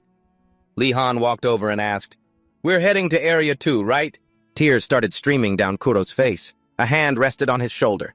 Kuro looked up. "Lee Han?" Lee Han smiled reassuringly. "Don't worry, we're in this together." He hesitated, then mumbled, "But I'm scared. We have to get surgery to become adults." Demichi shouted excitedly, "What's there to be scared of?"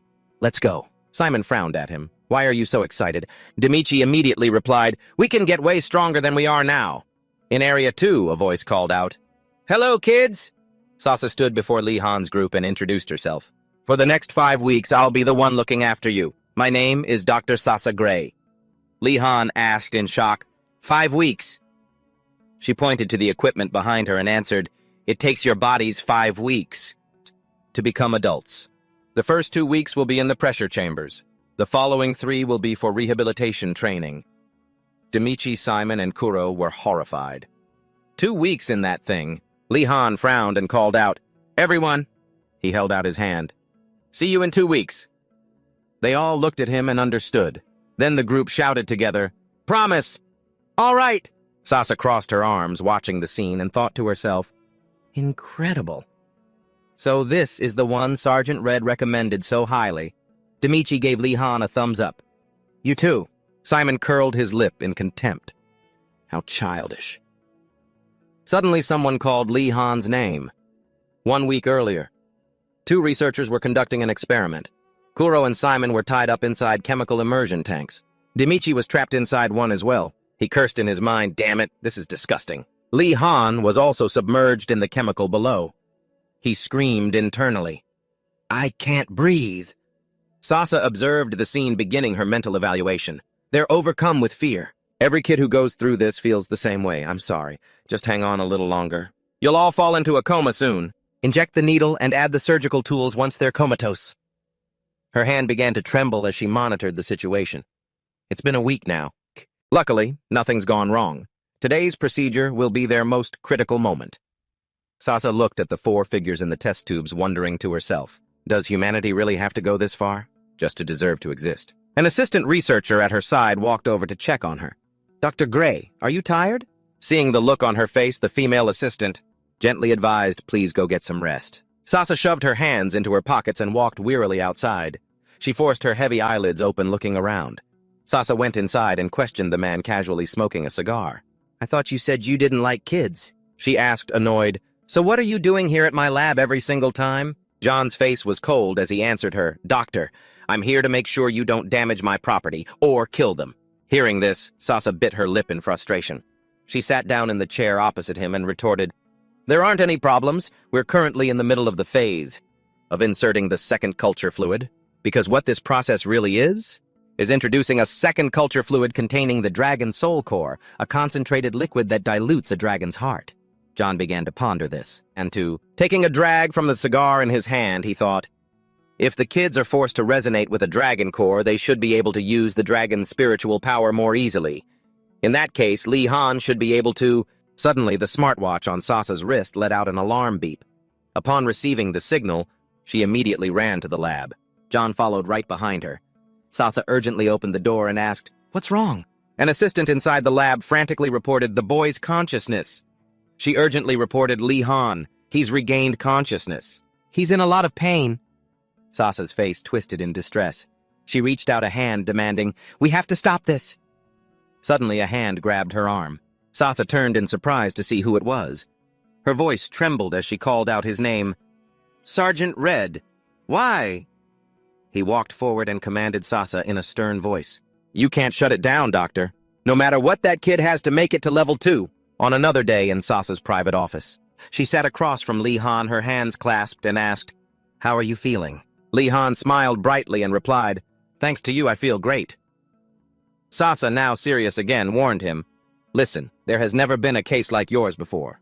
This is the first time we've seen a case of a psyker resisting psychic energy. In the critical situation before, when Lee Han was in pain, she was frantic. Are you crazy? If this continues, the kid will die. I have to stop the glass chamber now." But John firmly insisted that Lee Han wasn't someone recognized for his psychic abilities. He grabbed both of Sasa's hands, preventing her from stopping the experiment. "Continue the process, Doctor, but no more psychic resonance. If it's that kid, he can overcome it." In the present, Sasa recounts this to Lee Han. "You are the only special case who has developed only physical strength. Do you feel any discomfort anywhere? Like your body feels disconnected, for instance, or—" Lee Han calmly answered her, "I actually feel really refreshed. Plus now I feel like I have less to worry about." Sasa tucked her hair back and evaluated Lee Han again. The boy's mentality is really stable. I guess he's the trainee Sergeant Red always praised for having a much better mentality than the others. She thought back on Lee Han's case. Psychic energy resonates directly with one's psyche. So why would a kid with such a stable mentality have such low psychic energy? All right, you can go now. I'm sure it has something to do with suppressing the development of his psychic energy. Lee Han stood up, walked out, and closed the door. Demichi was outside and said excitedly, "I came to see you, Lee Han. Starting today, we're level 2 Simon, who had also undergone a physical transformation, stood in the back observing everyone." Lee Han walked up to Demichi. 5 long weeks, but they went by so fast." He looked at everyone excitedly, pointing to each person. Everyone has changed so much. In particular, Lee Han pointed to his friend, calling out, "Kuro." He smiled and said to the other 3, "I'm so glad everyone made it out alive." But Simon didn't look very happy. He scowled and said, "Glad about what? That was a given. Stop being so arrogant and acting like you're the team captain." Lee Han and Demichi shrugged, teasing each other about Simon. He's definitely going through puberty. Stop teasing him. At the level 2 dormitory, it didn't look much different from level 1 from the outside. But from level 2 onwards, you start training in teams. Lee Han, Demichi, and Kuro were ready to train. Each team will have about 4 to 10 members. Currently, there are 12 level 2 teams. Lee Han looked around a little doubtful, thinking, "We suddenly have our own dorm room." Kuro and I were assigned to Team 7. A man walked in smiling as he introduced himself. "I'm Katasuki, the captain of Team 7. You two are Kuro and Lee Han, right?" He announced to everyone present, "Once you reach level 2, you have to train in many things, but there are only 3 main types: pistols, fighter boards, and sparring." Kato approached Lee Han and asked him, "Do you guys understand why you have to practice shooting pistols?" Lee Han held his head high and answered, "We were taught that modern weapons can still fight against the minions." He recounted what they already knew for everyone. "That's right. The minions we've known so far all have low intelligence like goblins, boars, or werewolves. Later, a more intelligent species called the Elu appeared, who act as commanders for the mid-level ones.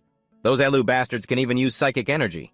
If the Elu use psychic energy, doesn't that mean physical weapons won't do anything to them? To them? Good question. That's right, they aren't affected by physical weapons, but their psychic energy has limits just like dragons. Our goal is the moment they run out of energy." He seemed extremely excited, pointing as he said, "Just like firearm training, fighter boards and sparring are equally important. It's the competitive combat method between teams. Sparring sessions will be held in artificial forests through small-scale combat training arenas. The main event is capture the flag, meaning you steal the flag from the opponent's home base. It requires teams to build strategies and focus on each member's abilities, but this is a very dangerous form of training. Those training sessions are extremely harsh and have a high injury rate because even without a blade, steel weapons can still cause very serious injuries. As for fighter boards, in other words, it's learning how to use a flying board. This one is the easiest. You just have to make your opponent fall. But you always have to have someone providing support from behind. The support members have to control countless different flying boards to help their teammates move around. In rare situations, the support member even has to use the flying boards to attack the opponent. Kato walked over, pointed at Kuro, and explained to him, "Until now, we haven't had a psyker strong enough to be our support person, to support the team, but now you're here, so we don't have to worry anymore, Kuro." Hearing this, Kuro remained expressionless, but it seemed things weren't as Kato had said. Kato then slyly added, "You can do it right." Hearing this, Kuro stammered a bit, "Well, about that." An unhappy man walked up and warned Kuro, "Can't you give a definite answer? We're not asking for your opinion. Once you're on a team, you have to fill the position your team is missing." While Kuro was still flustered, Lee Han stepped in to help him out. If it's Kuro, he can definitely do it. But he's not the type of person who does well when he's being pressured. "Sakuro!" That man leaned down and shouted in Lee Han's face, "Shut up, newbie! What do you know?" Kato once again put on a phony smile to advise his subordinate, "Stop it. Lee Han has a point. It's their first day here after all. They still have a lot to learn." He turned to the training group led by Lee Han and said, "Lee Han, even though we're both level 2, everyone else here are your seniors. They have more experience than you. You should watch your attitude." Kato kept that fake smile on his face, saying, "To be honest." And at that moment, he opened his small, cunning eyes. With a hostile tone, Kato declared once more, "You're only here because I wanted Kuro on the team. The two of you are like a package deal. Buy one, get one free." Then he put that smile back on and continued to mumble, "I don't expect much from someone with low spirit power like you. Just try not to get in our way." Lee Han lowered his head, trying to suppress his anger. Then he looked up and spoke unexpectedly, "I understand." He became unusually cheerful as he replied to Kato, "I'll do my best not to get in your way, Captain Kato." Although Kato was a bit confused by Lee's attitude, Han acting like that was strange, but he reluctantly agreed, "Fine." He extended his hand. Lee Han calmly shook it. With a grimace, Kato silently cursed Lee Han in his mind. "Arrogant little brat. Let's see how long you can keep that up." Lee Han knew exactly what he was thinking. He just smiled calmly and thought, "I'll show you just how much I can endure." Back in the break room, Lee Han pushed open the bathroom door. He turned on the shower, closed his eyes, and let the hot water wash over him. His mind recalled today's practice drill. Warning, firing range active. At that time, Lee Han was focused firing continuously alongside his teammates. His body shook slightly from the recoil of the gun. Kato stood watching the whole team. His eyes narrowed. After the volley of gunfire, everyone quickly got up and moved out. Lee Han, gun in hand, ran while scanning his surroundings as the robots approached. Lee Han sped up while aiming and firing at them. After finishing his shots, he glanced back at Kato, the corner of his mouth turning up slightly. Not a bad result. Surely Kato can't call me the team's dead weight anymore, right? Just then, Lee Han made eye contact with Kato.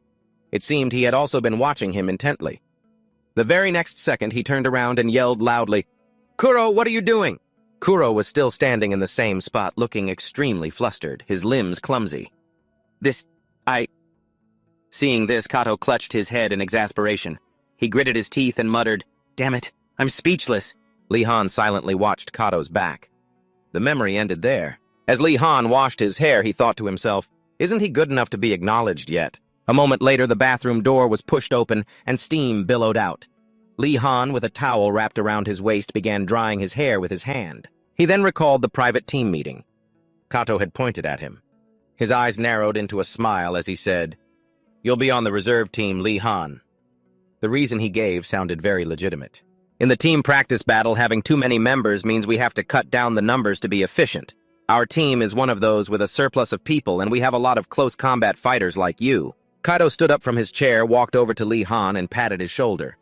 "Everyone at level 2 gets to watch the practice match at the training center, so don't be too sad. You still get to watch, you know." As he recalled that moment, his gaze fell upon his phone. Lee Han picked it up, telling himself, "It's fine. Everything is fine." Meanwhile, in the central monitoring room, quite a few people were watching the large screen. Today's Capture the Flag match would be between Team 3 and Team 9.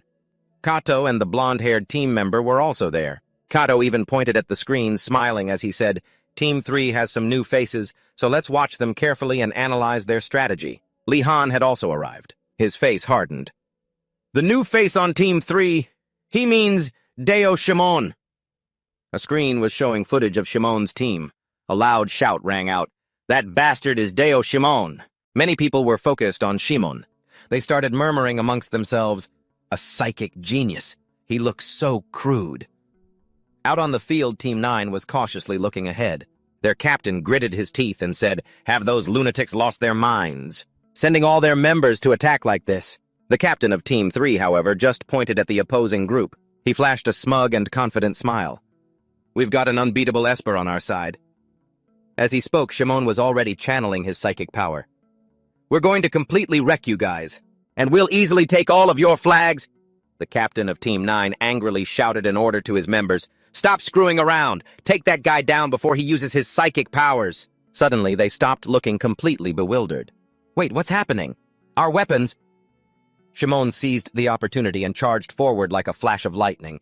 It was only then that the others realized something was wrong. They all tilted their heads back to look at the sky. How did he do that?" Shimon gritted his teeth and raised his hand. The weapons that had suddenly vanished from their hands reappeared and slammed into them. Seeing the opening, the captain of Team 3 shouted to the others, "They're wide open, attack now!" Shimon had already stopped. He stood aside to let the others finish the job. Team 9 was completely suppressed, getting hit by Team 3's members with wooden swords while their captain quickly snatched the flag, securing the victory for his team.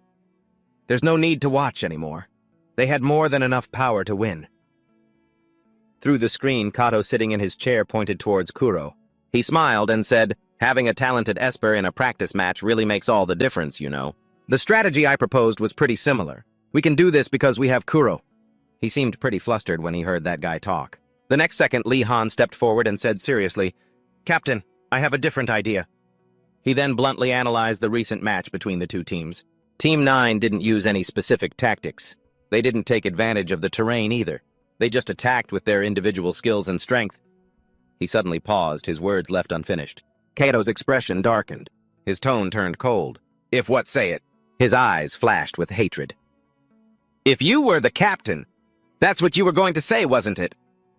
Seeing his reaction, Lee Han pressed his lips together, saying nothing more, and thought to himself, "Now I get it. The reason this guy hates me so much." Suddenly, someone from behind called out to him, "Lee Han!" It was the blonde team member. He jerked his thumb outside, signaling for him to follow. Lee Han didn't hesitate and went out with him. The blonde guy spoke to him bluntly. "I'll admit it. You're very strong, Lee Han. Kato and I have always acknowledged that." The blonde guy looked at Lee Han with a serious gaze. "But you're not a good fit for Team 7. All the team members feel that way." Hearing him say that, Lee Han was sure Kato was testing him. Out loud, he probed, "Why do you think I'm not a good fit for Team 7? The blonde guy frowned and replied, "During training, you're not afraid to speak up and go against Kato's ideas, even though I agree that your suggestions are actually better." In his mind, he pictured a two-headed snake. But Team 7 only needs one leader. If there's someone on the team who doubts and opposes Kato, the whole team will be divided. The blonde guy advised Lee Han sincerely, "As long as Kato is the captain, you won't be able to participate. Should in the practice matches. You should submit a request to transfer to another team when the time is right." He closed his eyes halfway, his tone surprisingly light. "So that's how it is." After that short conversation, the two of them split up and went in opposite directions. Lee Han clenched his fists. "Now I get it. A captain needs the trust of all his team members. I've threatened his position." He lowered his head slightly, unable to stop considering it. The blonde guy's suggestion, a team transfer request. Soon it was late afternoon. Lee Han was now standing at attention in Wei Chen's office. He was holding a piece of paper in his hand. With a surprised expression, his eyes filled with disbelief as he asked, "Lee Han, is this for real?" Lee Han immediately replied in a clear voice, "Yes, sir." Receiving his confirmation, Wei Chen had to support his forehead with his hand, hesitating before he spoke. "I see. However, the Level 2 professors will have to discuss this first. It will probably take quite some time." Back in his room, Lee Han sat on his bed and thought, "Good. I needed to do this anyway, so it works out for me." He clasped his hands together, his face showing clear determination. "I can focus on training my own abilities. Since I don't have to worry about the practice matches anymore, I can use the waiting time to analyze all the team battles and create my own strategies." Suddenly, there was a knock on the door. Lee Han called out, "Come in!" The door quickly opened. Kuro smiled and called his name Lee Han. He sat down at the foot of the bed and asked curiously, "What did you talk about with the vice captain just now?" Lee Han skillfully brushed it off and changed the subject. "It was nothing much. How are your preparations for the flight board match tomorrow?" Kuro replied immediately, I can now control 4 flight boards at the same time. Li Han was a little surprised and asked, without anyone on them? Kuro answered honestly, no, with people on them. Hearing that Li Han expressed his admiration, which made Kuro a little embarrassed. Really, it seems your psychic ability is improving really fast. I think you could become one of the strongest level 2 espers. He let out a breath and smiled encouragingly at Kuro. Don't worry, Kuro. I'll be cheering for you. He turned to look at Li Han with a grateful expression. Yeah. The next morning in the assembly hall, many people were talking and discussing excitedly. I heard there's someone really strong on Team 7, too. Yeah, his name's Kuro or something. They were all looking forward to the upcoming match, wondering what kind of abilities he would show. As a reserve member, Li Han wasn't participating in the battle. He also went to the hall to quietly watch over Kuro. Inside the battle room, the 2 teams had walked out. Kato glanced back and said to Kuro, all right, let's go. Make sure you back us up, Kuro. He walked behind them, nodding slightly, his face tense. An announcement rang out from the large screen in the assembly hall. Team 1 versus Team 7, team competition aerial battle. Li Han stood in the crowd watching the match without blinking. The core of aerial battles is the flight board, he thought to himself. Most dragons can fly, so we have to be able to fight in the air. Besides parachutes and grappling hooks, flight boards are also used. They're a type of automated drone that provides a foothold in mid-air. Some weaponized versions can even fire projectiles. Model. He remembered the theoretical knowledge from his aerial combat classes very clearly. Usually one person controls 2 flight boards, which can be used for movement or as weapons against opponents in this match. Most people's attention is drawn to the one with psychic abilities, and the most important position in aerial combat is the support whose role is to control a multitude of flight boards. At the same time, from the rear, in order to minimize the amount of mental energy the team needs to use. Li Han looked at Kuro's image on the screen. That position was perfect for Kuro because he could control 4 flight boards at once. But in the arena, Kato smiled, raising his hand forward. Let's go, Team 7. If we just stick to the strategy, we'll definitely win. He loudly ordered the other 3 members to charge forward. Team 1 also advanced quickly on their flight boards. Team 1 is in position. Seeing this, the blonde vice-captain of Team 7 smirked. He thought, Team 1 is slowly advancing together just as Kato predicted. Meanwhile, the 2 Team 1 members at the front nodded to each other, giving a signal. They split to the sides, dividing into 2 groups to attack from the flanks. However, right after they separated, one member's face filled with panic. Team 7's vice-captain had appeared out of nowhere in front of him, ready to strike down. The Team 1 member couldn't react in time and was knocked off his flight board. Another member of Team 1 was also hit hard in the head with a wooden sword by a Team 7 member. Blood immediately gushed from his mouth as he too fell from his flight board, still muttering in disbelief. How could... Kato, observing from the side, was extremely pleased with that last combination. Excellent, just as I planned! In the auditorium, everyone cried out in shock. What? They took out 2 people right at the start. Has Team 7 always been this strong? It's like they knew what their opponents would do next. Li Han stood among them. He recalled his team's meeting before today's match. Kato had said seriously, your role in this strategy is crucial, Kuro. Team 1 doesn't have a skilled support. Each of them will control their own flight boards. Since you can control 4 boards at once, you'll be responsible for controlling the vice-captain's board and mine. He placed this great responsibility on Kuro's shoulders because Kuro had the ability to see the near future, allowing him to control the flight boards after observing their future movements. He answered awkwardly, okay. After hearing this, the blonde vice-captain seemed to understand, slapping his hand down and saying, I get it. Since our close combat skills are excellent, you're saying we should focus on that and take them all down right. Kato laughed and replied, exactly. Back in the present, Li Han thought to himself, looks like Kato's strategy is working, at least for now. In the arena, the vice-captain turned to Kato with a confident smile. All right, let's move up. Kuro, standing in the back, was trembling uncontrollably. Cold sweat beaded on his face, showing how incredibly tense he was. I can't make a mistake. Everyone will lose because of me. His eyes widened as he used all his psychic power to control Kato's and the vice-captain's flight boards. Just then, the hooded member of Team 1 landed a hit on Kato. He quickly returned to the other remaining team member. Both of them were panting heavily. These damn bastards. Have they always been this strong? I can't believe it's just the 2 of us left. All 4 close combat members of Team 7 were forming a defensive line protecting Kuro at the very back. The hooded member looked past the 4 of them, aiming for him. If we can't take down their support. His expression darkened as he raised his hand, signaling the remaining team member to proceed with the plan. Adi! The other member immediately understood and got into an attack stance. The hooded member of Team 1 charged forward, letting out a loud yell. Kato raised his sword in warning, alerting the other members. He's coming. He couldn't help but worry. Is this going to be a one-on-one fight? As the hooded member rushed forward, the other member took advantage of a blind spot and simultaneously lunged forward. That guy grabbed both Kato and the blonde vice captain with his bare hands, then pushed his flight board towards the hooded member to let him advance. Kato and the vice captain couldn't break free from his grip. The faces of the Team 1 members showed clear panic. Damn it, we fell into a trap! Stop that bastard! The hooded member of Team 1 easily shot past, the two remaining members of Team 7 heading straight for Kuro. Seeing him easily get by, one Team 7 member hurriedly gave chase. Seeing this, Kato yelled loudly at him, Stop! Don't chase him, get over here. This bastard is trying to take us down with him.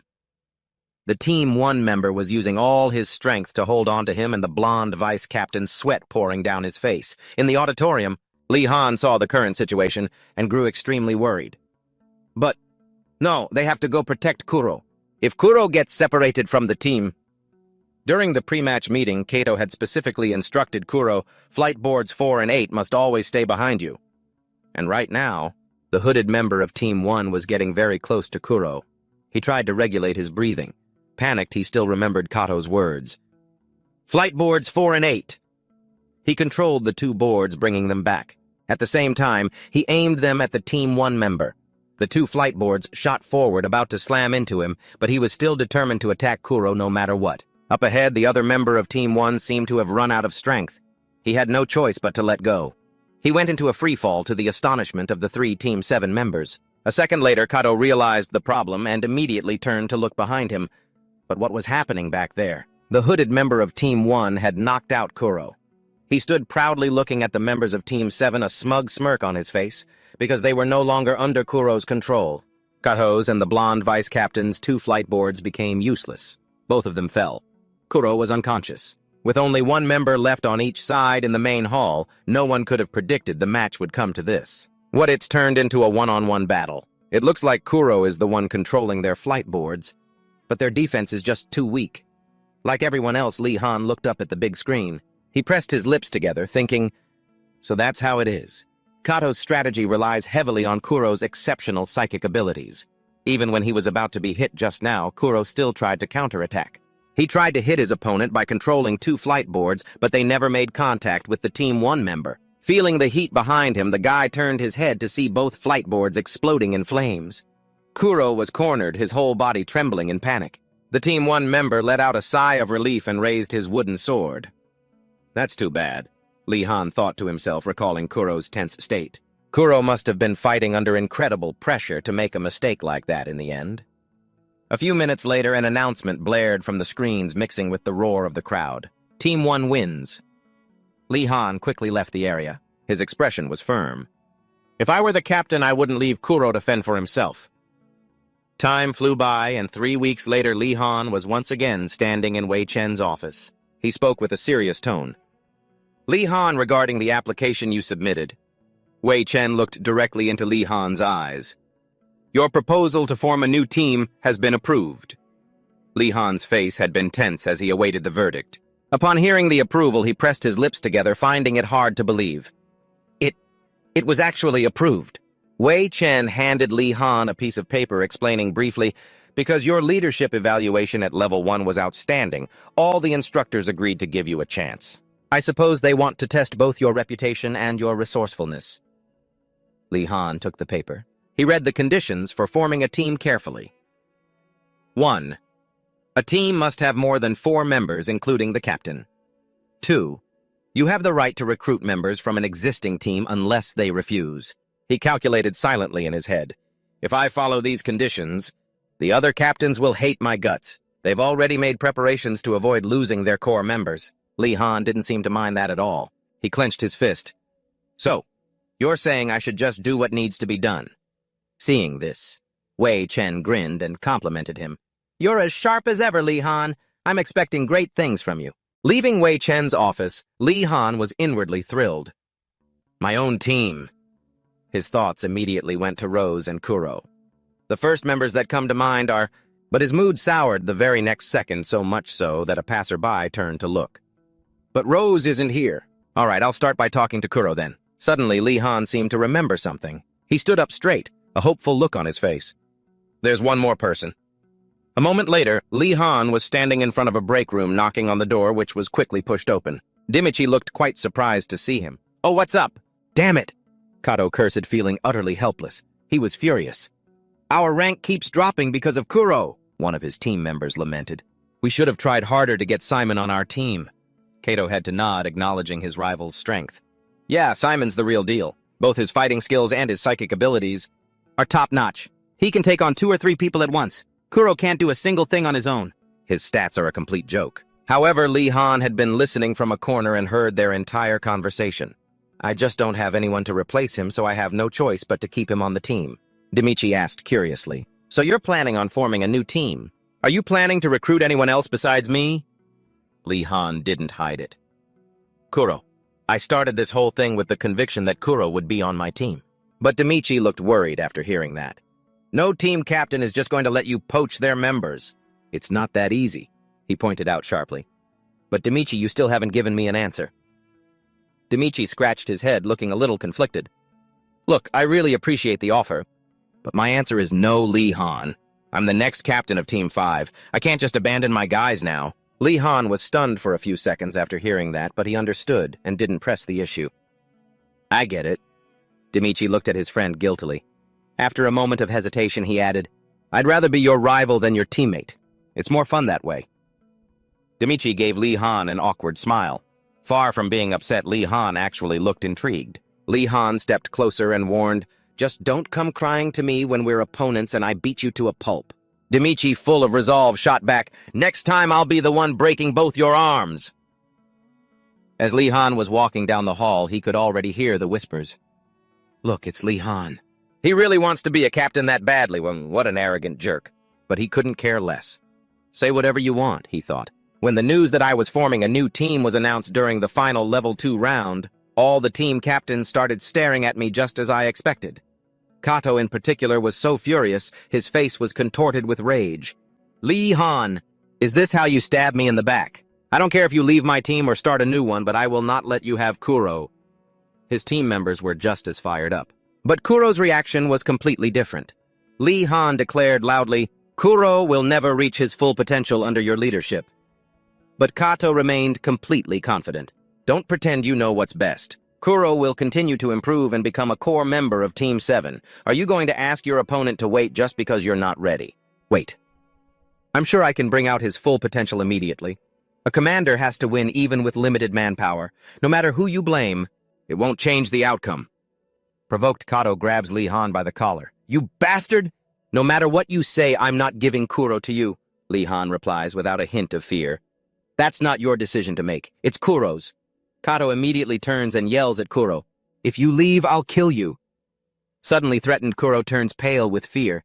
Lee Han grabs Kato's collar back, mocking him. You really think you can do that? You're all talk. You talk so much that if you fell into water, your mouth would be the only thing that floats. Shamed into anger, he throws a painful punch at him. Lee Han, however, has no intention of stopping. Kato knows he went too far and can't help but worry. Damn it. Lee Han, undaunted, wipes the streak of blood from his face. I'll let that slide, Kato. Something like this isn't worth slowing me down. Then he bluntly turns and walks away. As he passes Kuro, Lee Han adds, I'll be waiting for you, Kuro. However, everyone else starts murmuring. What an idiot. Who would leave their team to follow a captain who hasn't even proven himself? Who knows how they'll treat him, if the team ends up failing? Only Kuro is trembling uncontrollably, trying to suppress his emotions. Meanwhile, Lee Han thinks to himself, I've already asked everyone I could think of. What do I do next if things keep going like this? Lost in thought. Lee Han accidentally bumps into someone. Sorry, I was thinking. He watches the person's hurried figure and can't help but marvel, he's so fast. Wait a minute, is he even allowed to dress like that? Suddenly his watch chimes. Lee Han immediately checks it. All captains assemble in front of Building 2. Before long, everyone has gathered. Sasa formally makes an introduction. These 6 are newly promoted. They are waiting to be assigned to a team. We've decided to let the new captains choose first. Lee Han steps forward, making a resolution to himself. This is my chance. I have to recruit at least one person right now. Lee Han introduces himself. My name is Lee Han, captain of Team 13. My team is currently short on members. Everyone is welcome. Hearing this, Kato sneers, short. You mean you don't have any right? But very quickly someone raises their hand. I volunteer. Lee Han's face lights up with joy. That person is none other than Rose. That evening at the dorm. That was lucky? Rose says with a hint of regret. It would be even better if we had one more member. Hearing this, Lee Han feels a bit awkward. Well, we are a new team. Thanks for believing in me and joining. Rose, I've always wanted to be on the same team as you. Rose replies confidently. Those guys who didn't join are fools. If they knew what you're capable of, they'd be lining up at the door. Anyway, let's try to recruit more people starting tomorrow. I'm heading back to my room. Suddenly, a knock on the door gets their attention. Lee Han opens it and is shocked. Kuro, he asks with concern, seeing the other's face. Your face is all battered and bruised. What happened? It turns out Kuro had an argument with Kato. I told Kato that I was leaving Team 7 and that bastard... He couldn't even kill me. Hearing this, Lee Han beams. Awesome. Are you sure you're the same Kuro I know? He replies cheerfully. It was nothing. Rose, now even more excited, chimes in. We're on the same team, just like on the desert island. No matter who the opponent is, I'm sure we won't lose. Just then someone else walks up. Sounds fun. Can I join? Everyone's talking about you like you're the scum of the earth. So Team 13 seems like it'll be the most fun. Rose walks over, pats Lee Han on the shoulder, and asks, Lee Han, you know him, right? He used to be in Class B. He nods in immediate confirmation. Of course. You're just the person our team needs, Newt Mayer. Newt is so excited he can barely contain himself. Please take care of me. So Team 13 is an official team now, right? Lee Han nods. Yeah, but we're a thorn in the side of the other teams. If we're not careful, we could be disbanded. You all know what would happen to us in that situation, don't you? Kuro and Newt both answer in unison, I'm ready for it. Me too. Right now he feels an invisible pressure, a heavy burden on his shoulders. But he has a feeling he can do this. Lee Han quickly sets a time with everyone. All right, Team 13 assemble tomorrow. The next morning, their trainer arrives. It's a pleasure to meet you, Team 13. He introduces himself. I am second-class head trainer Rossman, Captain Lee Han, members Rose and Newt Mayer. But when it comes to Kuro, Rossman is full of doubt. And, Kuro, is it... What happened to your face? To avoid getting in trouble, Kuro has to lie. I slipped on the stairs, sir. Hearing this, Rossman falls silent, not knowing what to say. Finally, he just sighs and warns him, be careful. While Rossman continues to negotiate with them, you all will have a grace period from the competition starting today. This period will last for about 3 weeks. After this period ends, you'll have to participate in the competitions, so get ready. The event type and your opponents will be randomly decided by the head coach, and you will find out then. Lee Han smirked, a little stunned. Is Rossman telling us not to slack off? Event type gunfight. Opponent Team 9. Team 9 has the most wins and the highest score in gunfights. Nut took off his helmet, sighing endlessly. This is suffocating. I don't like this at all. As long as we don't get shot, we'll be fine, right? Lee Han angrily walked up and smacked him on the head. Are you trying to get yourself killed? He warned repeatedly. Don't take it off. You're not allowed to do that no matter what. Nut stammered, okay. Lee Han set a goal for himself. I won't let anyone on my team die. He quickly announced the strategy. This is called Mobile Bunker. I just came up with the name, so don't laugh. The other three were stunned. Mobile Bunker. Sometime later, the two teams were assembled. Team 9 versus Team 13. Gunfight. On Team 9's side, they were all fired up. Let's finish this quickly. Lee Han's side was not to be outdone. We're definitely going to win. The signal to start appeared. Outside, everyone was roaring. This is a must-see. Don't go easy on them. Team 9 destroy those traitors. Watching the scene, Demichi couldn't help but remark, wow, they're really popular. Simon was also in a corner watching quietly. You can't win a gunfight. What are you going to do? In the match, Team 9 advanced aggressively, their footsteps light. No sign of them. I bet they're trying to hide near their starting point. Yeah, that's probably all they can do. They arrived at the location very quickly. There they are. Nut, currently hiding behind a tree trunk, was extremely tense. Damn, they're faster than I thought. Very quickly, his watch announced, opponent within 200 meters. I'm on my way to join you. The distance between the two sides was closing in fast. Lee Han couldn't help but worry. Damn it, they're coming. Rose was panting heavily at this point. They aren't giving us any time to rest, these Team 9 guys. Luckily, we've finished our preparations, but I need time to recover my strength. Lee Han was still very confident. Glute probably knows our situation by now. Instead of trying to advance on us, he'll...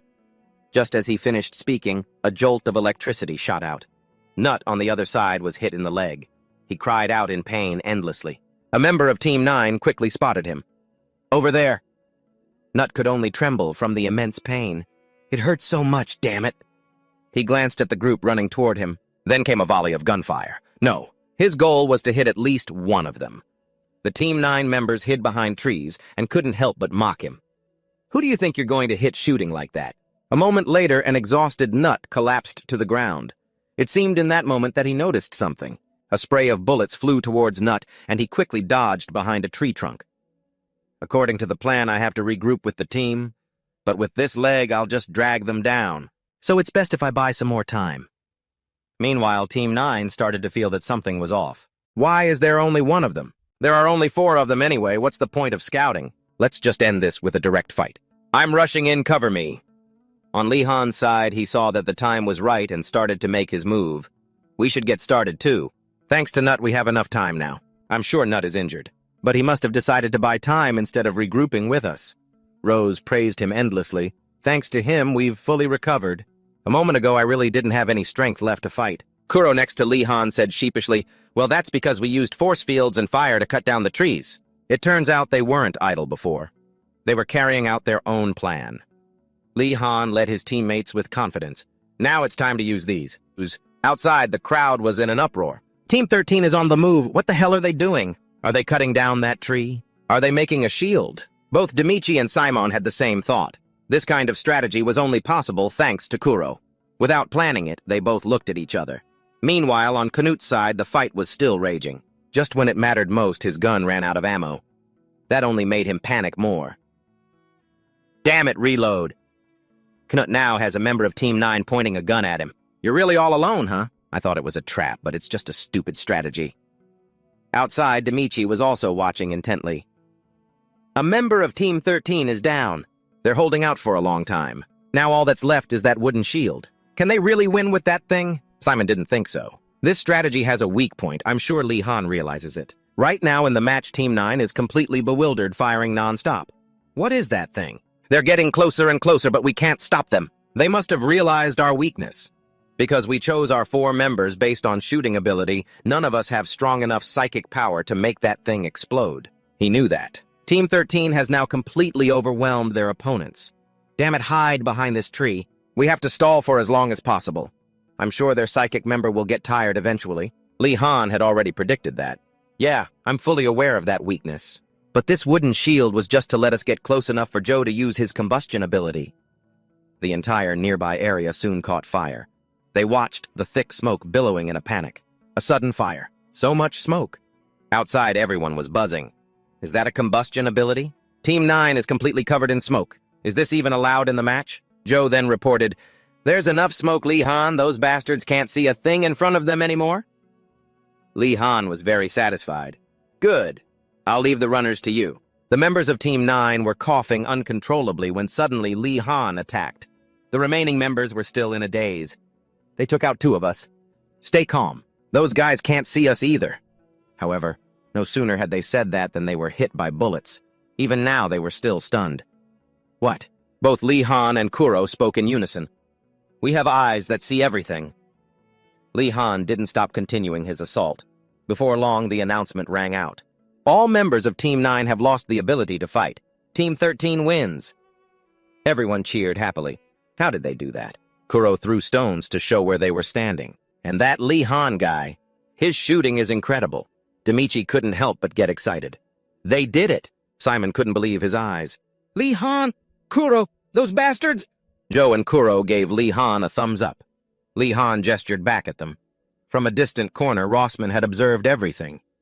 He seemed to be lost in thought. Lee Han. After winning the match, all of Team 13 celebrated together. Cheers. Because this is a special meal reserved only for the winning team.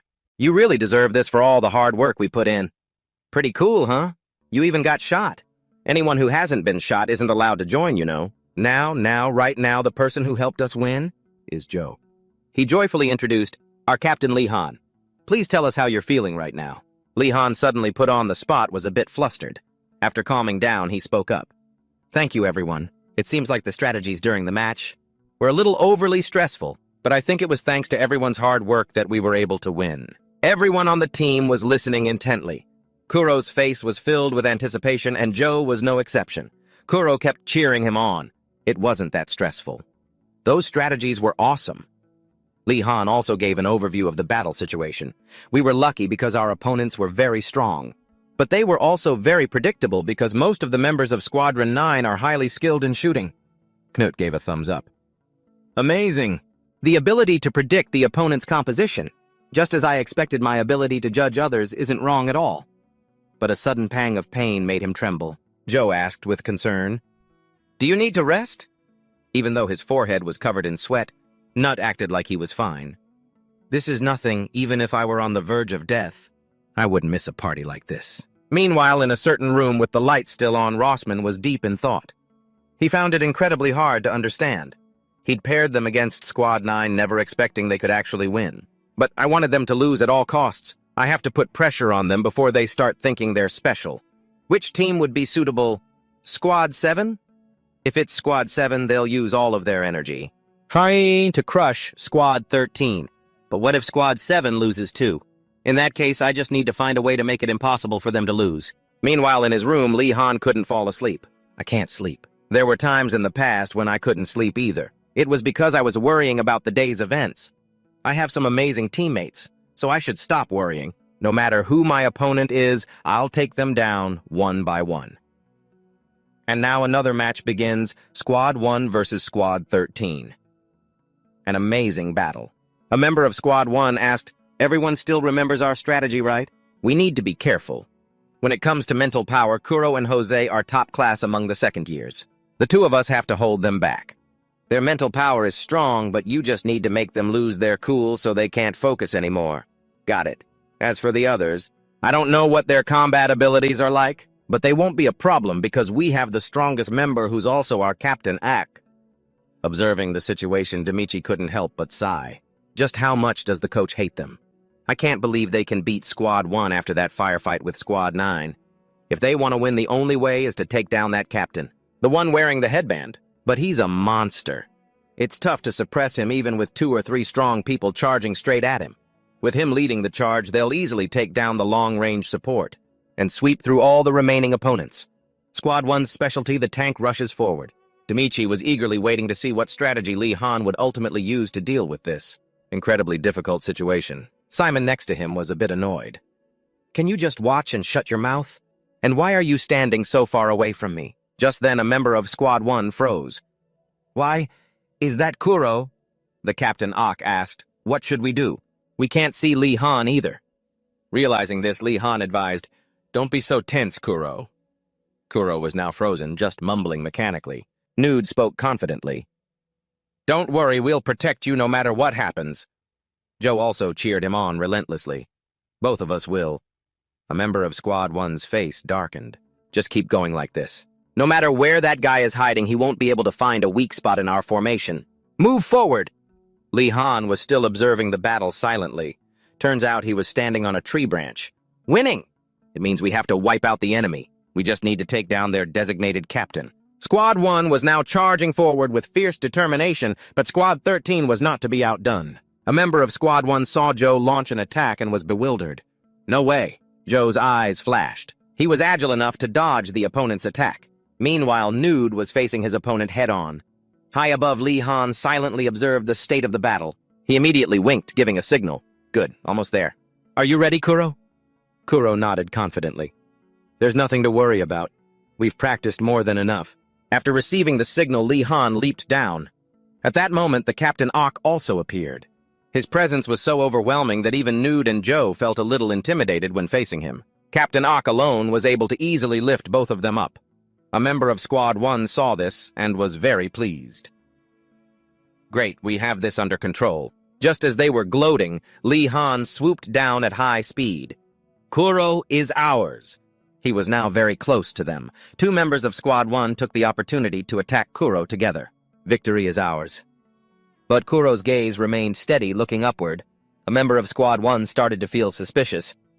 This guy, where is he looking? But before they could figure it out, a powerful surge of energy appeared behind them. Both of them immediately turned around to see what was happening. The entire area was enveloped by a thick cloud of white dust. The Squad 1 member was stunned. What the hell? At that moment, Captain Ak had been taken down. Nude finally had a chance to breathe a sigh of relief. Jose's forehead was also covered in sweat. It turned out to be Lee Han who had appeared. He declared with utmost confidence, "I think we've won."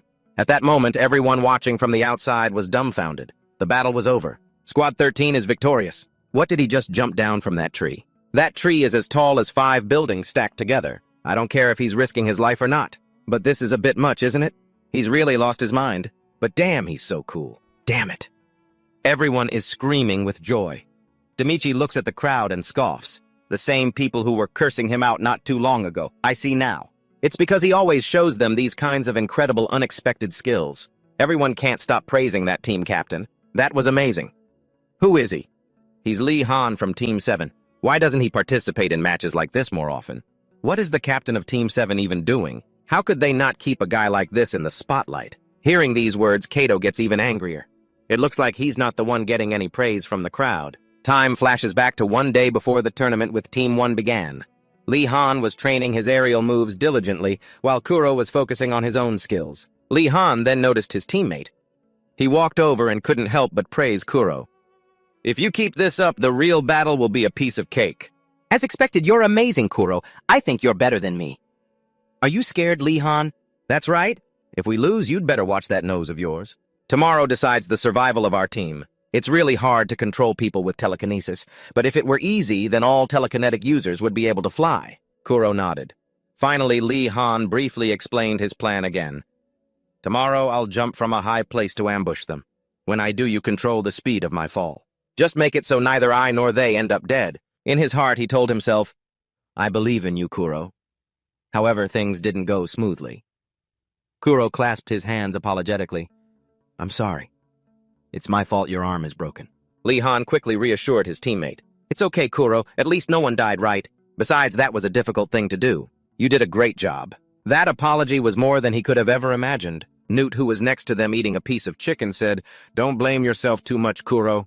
If we hadn't done that, do you think we could have taken down that monster?" Joe cheerfully added, "Anyway, there aren't any matches scheduled until Lee Han's arm heals right." Suddenly, their watches lit up. The atmosphere in the team instantly turned icy.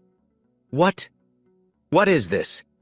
It was a match schedule notification. 2 days from now, Aerial Combat Team 7 versus Team 13.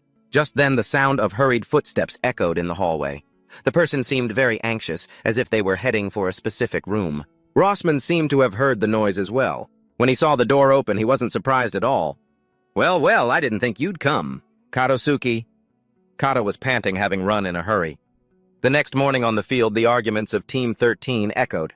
"Don't you think there's anything wrong with this? Our team has an injured member, and they schedule a match right away. It's like they're telling us to just lose. On top of that, our opponent is Team 7. They'll kick our asses since they're on a hot streak right now." Rose couldn't help but get angry. "This is so unfair. We should protest this." "What the hell is this?" Rossman now spoke up. "It's perfectly obvious that you all will defeat Team 7. Or do you lack the confidence to win?" Kato lowered his head and replied, "Even if no one on Team 13 were injured, we would still beat them any time."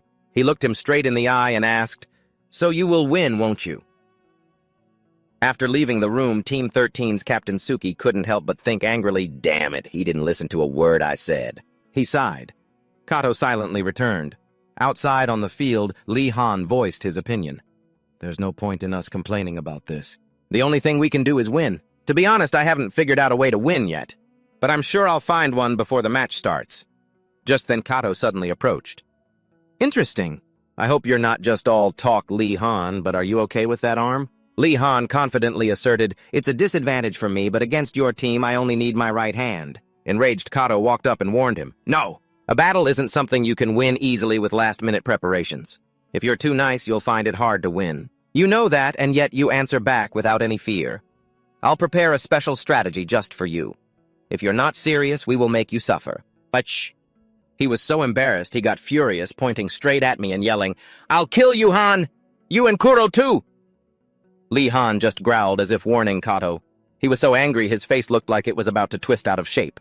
Lee Han reminded him coldly, "If you've never killed someone before, then don't you dare threaten us like that." And with that, Kato left in a rage.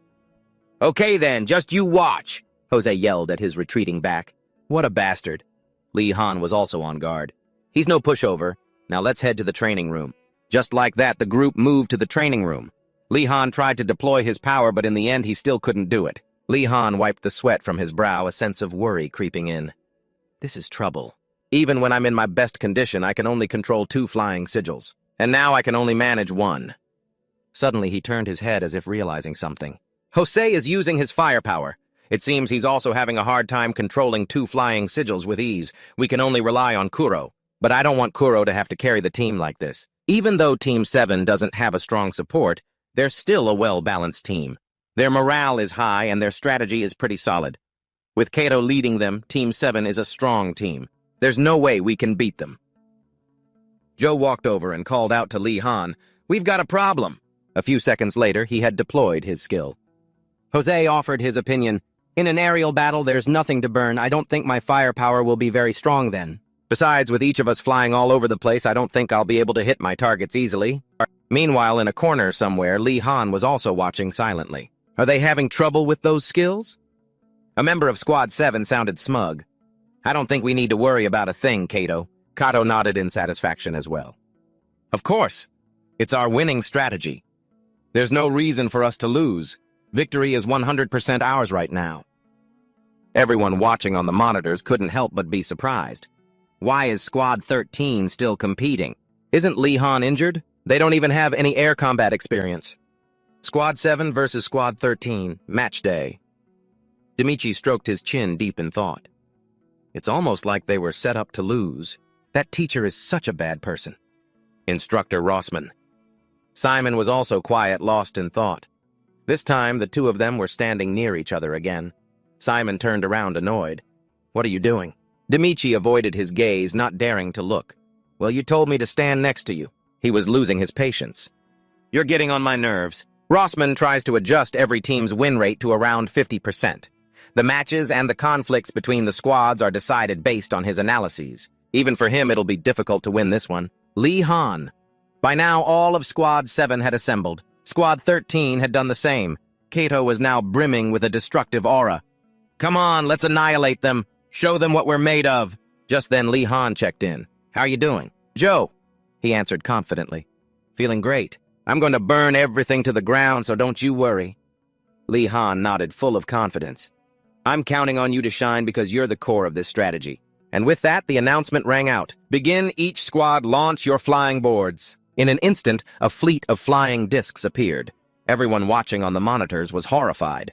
"What's with the number of discs from Squad 13? Are they insane?" Kato couldn't help but tremble. 16. He couldn't believe his eyes. No way. Normally, the number of flying discs a second year can control is about 4 for each support member, and 2 for the others. There are 2 people who couldn't even control 2 discs. That was 2 days ago, but now they have 16. Even if each of them controlled 2 discs, that still leaves 10 extras. There's no way Kuro can control 10 of them. A teammate beside him prompted him. "Kato, give us the order." "Hurry." Over on his side, Lee Han had already sensed their confusion. "Looks like you're flustered, aren't you, Kato? I'll show you soon enough." The number of discs Squad 13 deployed stunned everyone. 16. Just then, Squad 7 started to panic. "Wait a minute. Is that even possible?" Kato quickly snapped at his teammates. "There's no need to freak out. Just stick to the plan. We'll take them down one by one." Meanwhile, on Squad 13's side, Newt and Joe had both stepped onto their flying discs. Lee Han began to use his ability as well. We didn't take a single break while training our psychokinesis, even though my own psychic power is about average, but I've learned how to focus that power where I want it. If I use it right, I can not only control objects, but I can also make them fly faster. Lee Han used all his strength to control the flying discs. One disc shot perfectly toward Squad 7. Kato couldn't help but be on guard.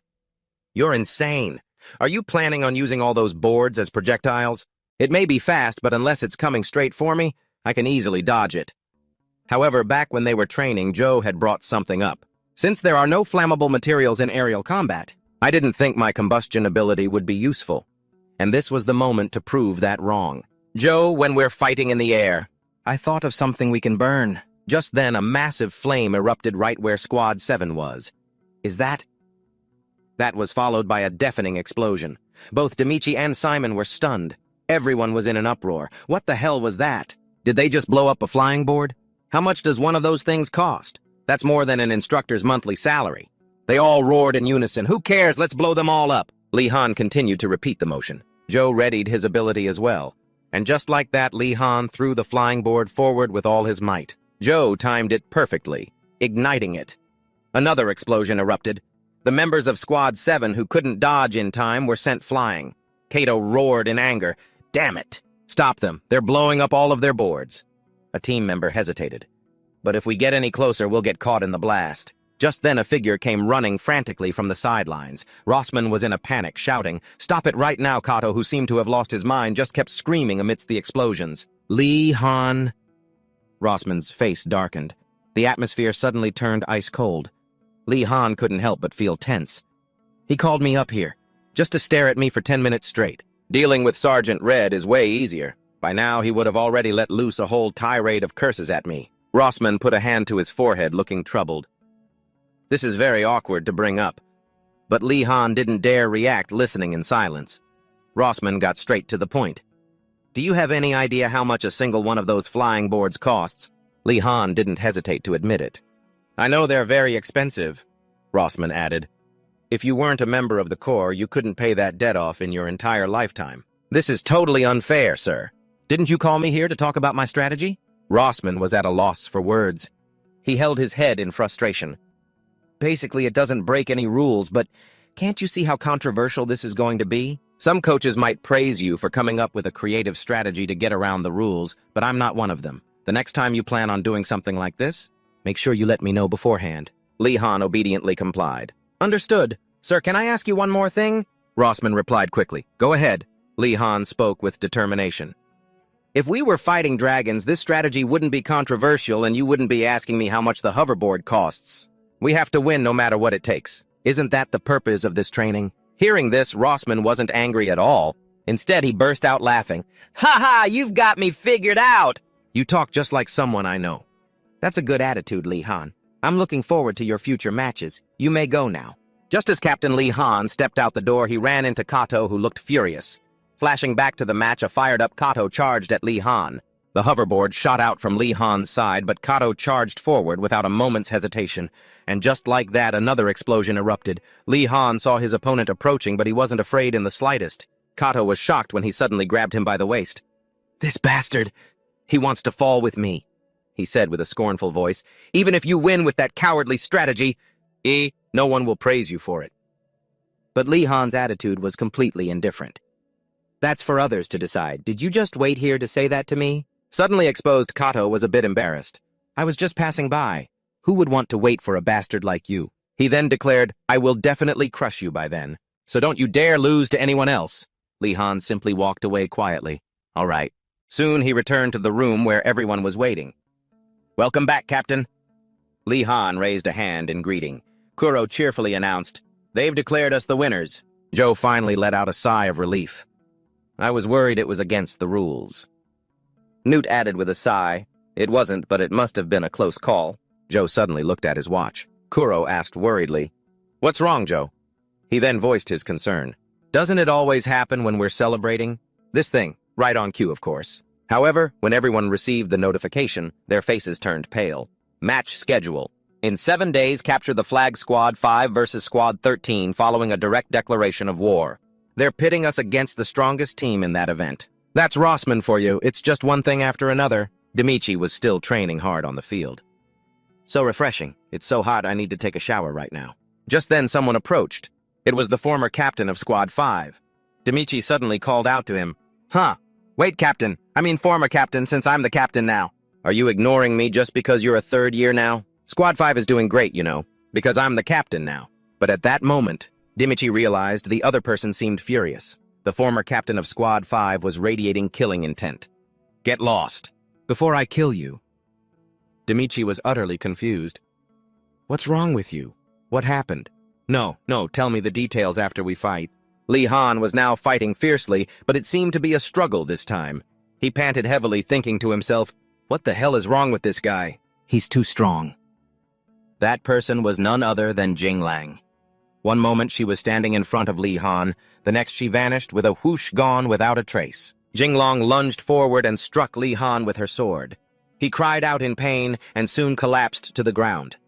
Flashback to 6 days ago. Li Han looked at Rossman in disbelief. What is that true? He nodded hesitantly. It's true. I can't give you the details right now. It turned out Demichi had been seriously injured by the former captain of Squad 5. Rossman had to announce, but Dmitri was suddenly injured and cannot participate in the upcoming match. The match will proceed as scheduled. A thought immediately crossed Li Han's mind. Without Demichi, Squad 5 will be like a headless chicken. This is a guaranteed win. Just then Rossman handed him a form. This is the real reason I called you in. Li Han took it, confused. What is this? Rossman then explained. It's a transfer request. To your squad. You're known for being able to utilize your team members. It seems Kato from Squad 7 has been criticized. Li Han didn't seem too surprised. I knew this would happen. I'm sure most of the second years want to transfer. If they join my team, they'll get to fight right away. Rossman advised, think it over. You don't have to decide right now. However, Li Han didn't listen at all. No need, I'll take them all. We can't afford to be choosers. And just like that, a few more members joined the team. Welcome to Team 13, Domingo, Kasim, Andy, and Zhong Zisu. We'll start preparing for tomorrow's match. Meanwhile, I will observe your special abilities and assign roles. Any objections? Suddenly, at that moment, someone called out, Team Captain Li Han. As soon as Li Han heard it, he immediately thought it was a Korean. He quickly asked the other person, What do you want to say, Dong Jiro? Jiro spoke hesitantly. No, I just wanted to ask you to look after me since I'm a fellow Korean. Li Han solemnly announced, In ARC, nationality doesn't matter. If you want to be looked after, prove yourself first. He said embarrassedly, Got it. Make sure you treat me well. Li Han coldly turned and walked away. Let's dismiss for today. Jiro couldn't help but feel a little resentful. This bastard is so damn rigid. Saibo? Andy asked curiously, What does Sibo mean? Kasim quickly answered, I know it's a curse word in Korean. I heard it while watching Korean dramas. Time quickly passed. 1 hour before Team 5 versus Team 13 in Capture the Flag. Everyone was buzzing with confusion. What's going on? Why are they closing the dome? Are they trying to create a nighttime environment? Rose looked at the situation before her and couldn't help but get angry. They want to make us lose at any cost. How cheap. Li Han calmly advised, Don't get too worked up. The opponent is in the same environment as us. Let your eyes adjust to the darkness. She obediently followed his advice. Okay. By now, the small teams had been clearly divided. Li Han assigned roles once more. Newt's team will lead, and Joe's team will provide support. I will attack from the flank. Team 5 without Demichi will be the weakest opponent we've ever faced, but don't let your guard down. Do your best to win. Very quickly, it was 10 minutes before the match. Li Han was still directing the team smoothly. Lead team go in. All right, support team move in. We're going in too. The match progressed.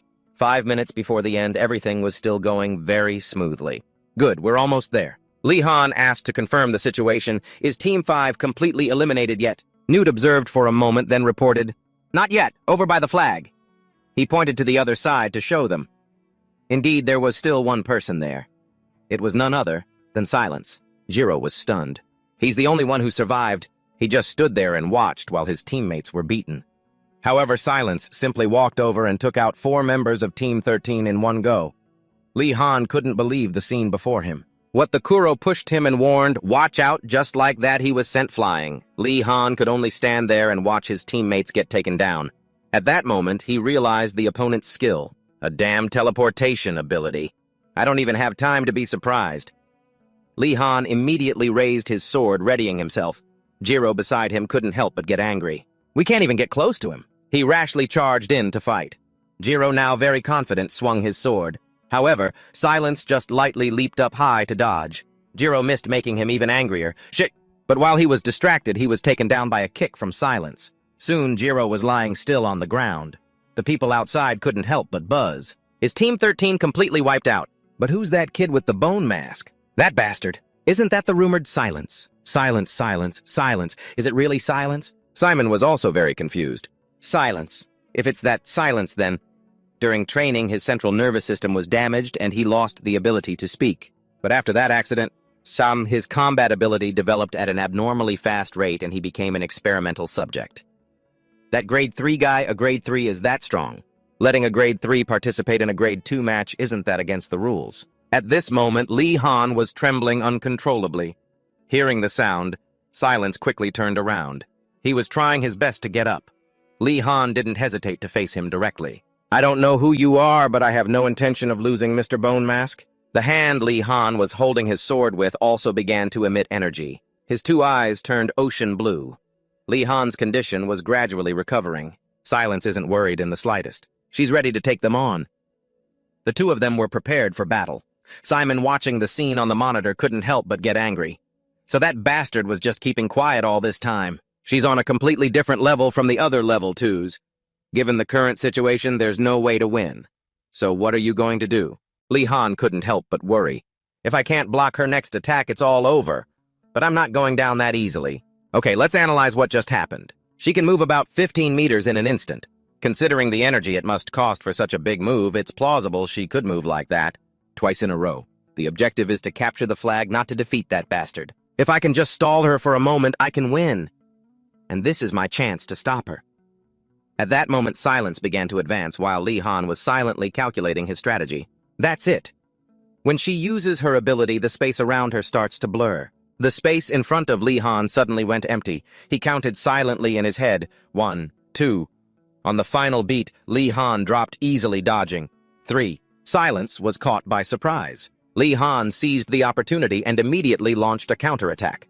By the time she realized what was happening, it was too late. Just like that, Silence took the full force of Lee Han's punch. But even he hadn't expected his opponent to be able to dodge. Lee Han was utterly stunned. In the blink of an eye, Silence had turned defeat into victory. She pinned Lee Han under her foot, preparing to stab him with her sword. Silence was a little confused. At this moment, Lee Han had clearly been defeated. But he was wearing a cryptic smile. Turns out a sword had appeared above Silence's head without her noticing. A second later, it plunged straight toward her. Silence froze. Her mind went fuzzy, but Silence quickly recovered. However, in that moment, Lee Han had already snatched the flag. You recovered in just 3 seconds. That's incredible. But that was all the time I needed to take the flag. This is our victory. Meanwhile, from the skull masks, while everyone else was stunned, one person was seething with rage. Unbelievable. Lee Han. He actually beat a level 3. I should have joined Team 13. Simon's face darkened as he stared at the screen, grinding his teeth in fury. Sometime later, Kuro brought a piece of food over. Here, kitty. A small kitten obediently trotted over. Kuro gently stroked its head. Good kitty. You're a good eater, aren't you? There used to be a cat just like you near the old orphanage. I used to have no friends.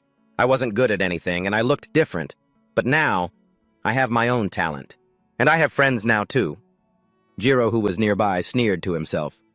Geez, this freak is talking to a cat. What a pathetic loser. And your rank is obviously lower than mine. He called out loudly, Hey, Kuro, what are you doing here? Kuro spun around, startled. Jiro, since when were you— Jiro got straight to the point. I think we need to discuss a few things over the break. Kuro was confused. Discuss? Jiro made his ambition clear. As you know, our team doesn't have a vice captain right now, does it? I think I should nominate myself for the position. And I think it'd be best if you supported me. Seeing the kitten approach him, Jiro grew angry. You damn stray, you'll get my clothes dirty. Without a second thought, he kicked it away. I'm in the middle of an important discussion. Why don't you get lost? Kuro watched in horror. Jiro nonchalantly continued. So anyway. But Kuro was no longer in the mood to listen. Get out of the way. The atmosphere suddenly grew tense. Kuro's entire body was enveloped in a powerful aura. Jiro stared, bewildered. What the hell is going on? Even the nearby trash can began to shake violently, and in moments it was crushed into a small metal ball. Jiro stared in astonishment as Kuro roared with rage. Don't you ever do anything like that? Ever again, terrified, Jiro stammered, nodding. Okay, I get it. At that moment, Kuro's kitten bolted off. It happened to pass by Demichi's hospital room. He directly asked Lee Han, You probably didn't come all this way just for a social visit, did you? So what brings you here? Understanding his point, he just stared at the other man for a moment before Li Han spoke his mind. I can only offer a guess, because it seems like Ak is still hiding a secret. But now that I see you, everything has become clear. The person who did this to you was a level 3, right? Demichi sighed wearily. No, it was my former team leader. Level 3 is truly a completely different league. No, it's not just a difference in level. I couldn't even move a muscle before I was defeated. Damn it! Li Han watched with concern as Demichi trembled uncontrollably. This is the first time I've ever seen him this broken. Just then he seemed to remember something. Ah, that's right, that bastard. He wasn't himself at that moment. It was as if he had gone mad. Li Han quickly analyzed the situation. If he wasn't like that from the start, then it seems there's something going on with the activities of the level 3s. Think about it. The equipment for level 3s at AK is severely lacking, and it's extremely rare to even encounter one. Our training is far from complete. We're trained up to level 2, which means we're forced into real combat before we can reach level 3. Hearing this, Demichi was bewildered. What is that even possible? At that moment, in a corner somewhere, a person in iron armor appeared. They walked with heavy steps as a door slowly creaked open until it was completely ajar. Just then, Kuro's cat walked by. He didn't know what was going on, so he just chased after it. Found you. Are you hurt, little kitty? Let's head back. I'll give you lots of yummy food. When Kuro realized someone else was there, he jumped in surprise. The person slowly walked up and questioned him. Who are you? After hearing the person speak, Kuro felt a little suspicious. That voice is... After the mask was removed, he couldn't help but be shocked. Kuro's voice trembled. Sir, Sergeant Red. The man was happy to see him too. Oh, is that you, Kuro? You look so different. I almost didn't recognize you. At that moment, at the ARC Development Center, John asked gently, Are you lost? You've come quite a long way. 2 cans of soda then fell to the ground. He then handed Kuro a can. A car is coming to take you back to the dorms. Drink this while you wait. He accepted it politely. Thank you, sir. Aren't you angry? John furrowed his brow confused. What about you being here? The 2nd-generation psychic armor will be announced soon anyway, so it's no big deal if you found out a little early. Because a level 2 like you can't just leave ARC whenever you want. Kuro sighed and nodded. That's right. Our reinforced bodies aren't allowed to leave this place. Not until we can no longer fight, because we're the property of ARC. John also had to confirm. That's right. And the people who suddenly fly into a rage are the ones with shitty personalities. They're psychos, don't you think? At that moment, Kuro thought in a panic, Sergeant Red doesn't seem to realize he's talking about himself. Suddenly, Charlie's voice made Kuro turn to look. How did the test go, Red? John immediately replied, Just what I'd expect from you. The psychic response rate is very high, old man, but I think you should reduce the amount of dragon material in the system. The power boost is important, but if it's this sensitive, it'll be very difficult to control. Unlike our 1st generation, these kids can summon psychic power as easily as breathing. Charlie then introduced himself. Nice to meet you. I'm the leader of Squad 1, Charlie Smith. Kuro quickly replied, Hello, my name is Kuro. John, standing beside them, added, This old man is a legend in psychic armor design. Charlie was very modest. Its 1st generation was created in a hurry, so it was still pretty crude. But the 2nd generation is a huge improvement. It's going to become the best gear out there. John beside him revealed, It was designed for you kids. I can barely control it. After hearing that, Kuro was filled with determination. I have to wear that armor and fight in real battles. Time passed, and it was soon time to part ways. See you later, Kuro. John then asked curiously, What's going to happen to the armor I tested today? Charlie next to him reported frankly, It will be disassembled and recycled for parts. Due to its rarity, we're always short on dragon materials. He couldn't help but wonder, why don't you just leave it as is? You never know what if someone else could wear it. Li Han was now awake and training. ARC's normal schedule starts at 5 a.m., but I always wake up at 4 a.m. to draft strategies for our matches, or to log the special abilities of the members and other things. Of course, I also record my own skills objectively and grade them. My psychic power is still below average. In other words, it's not very effective. I can't even use the basic telekinesis skills Instructor Wave taught. But I did discover one ability that only I have among the kids here. Absolute precision when using psychic power. Kuro and Simon can use telekinesis to turn a pencil to dust, but they can't write with it. I can dominate. All of them when it comes to controlling psychic power. I have to train harder to refine this precision. Li Han looked at his watch and confirmed. Time to head out. The sound of jogging echoed continuously in the yard. The count rang out, 1 2 1 2 1 2 1 2. Demichi was also part of it. 1 2 1 2. He ran over and called out, "Hey, Li Han." He quickly asked, "Demichi, that spatial rift you saw yesterday, how was it?" Demichi smiled cheerfully and replied, "It wasn't much. It was really sparkly. Would be a great place for a date." Spatial rifts are the remnants left behind when the Dragon Legion attacked and the gates closed. Under Rossman's command, the Level 2s were split into 2 groups to go see the rifts. Rossman explained to them, "A spatial rift is a place that directly connects Earth with other worlds, and there's a theory that it influenced the emergence of psychics. Seeing a rift will be a good experience for you all. There's no danger, so don't worry. It formed over 15 years ago, but there hasn't been any activity from it since then," Li Han asked further. "I heard psychics get a strange feeling when they get close to it. Is that true?" Demichi didn't reveal too much. "You might get a little dizzy, but it's hard to explain. You're going to see it today, so just feel it for yourself." "All right, let's give it our all." Right now at the training grounds, after a long, tiring period, Li Han announced the schedule. "We'll gather at the helipad at 10 a.m. After eating and showering, you guys can enjoy your free time." Rose, though exhausted, couldn't hide her excitement. "This feels just like a field trip." Very quickly, they were all dismissed. John approached Li Han to start a conversation. "It's great to meet you, Li Han. If you're okay with it, I'd like to invite you for breakfast." He quickly recognized the other person.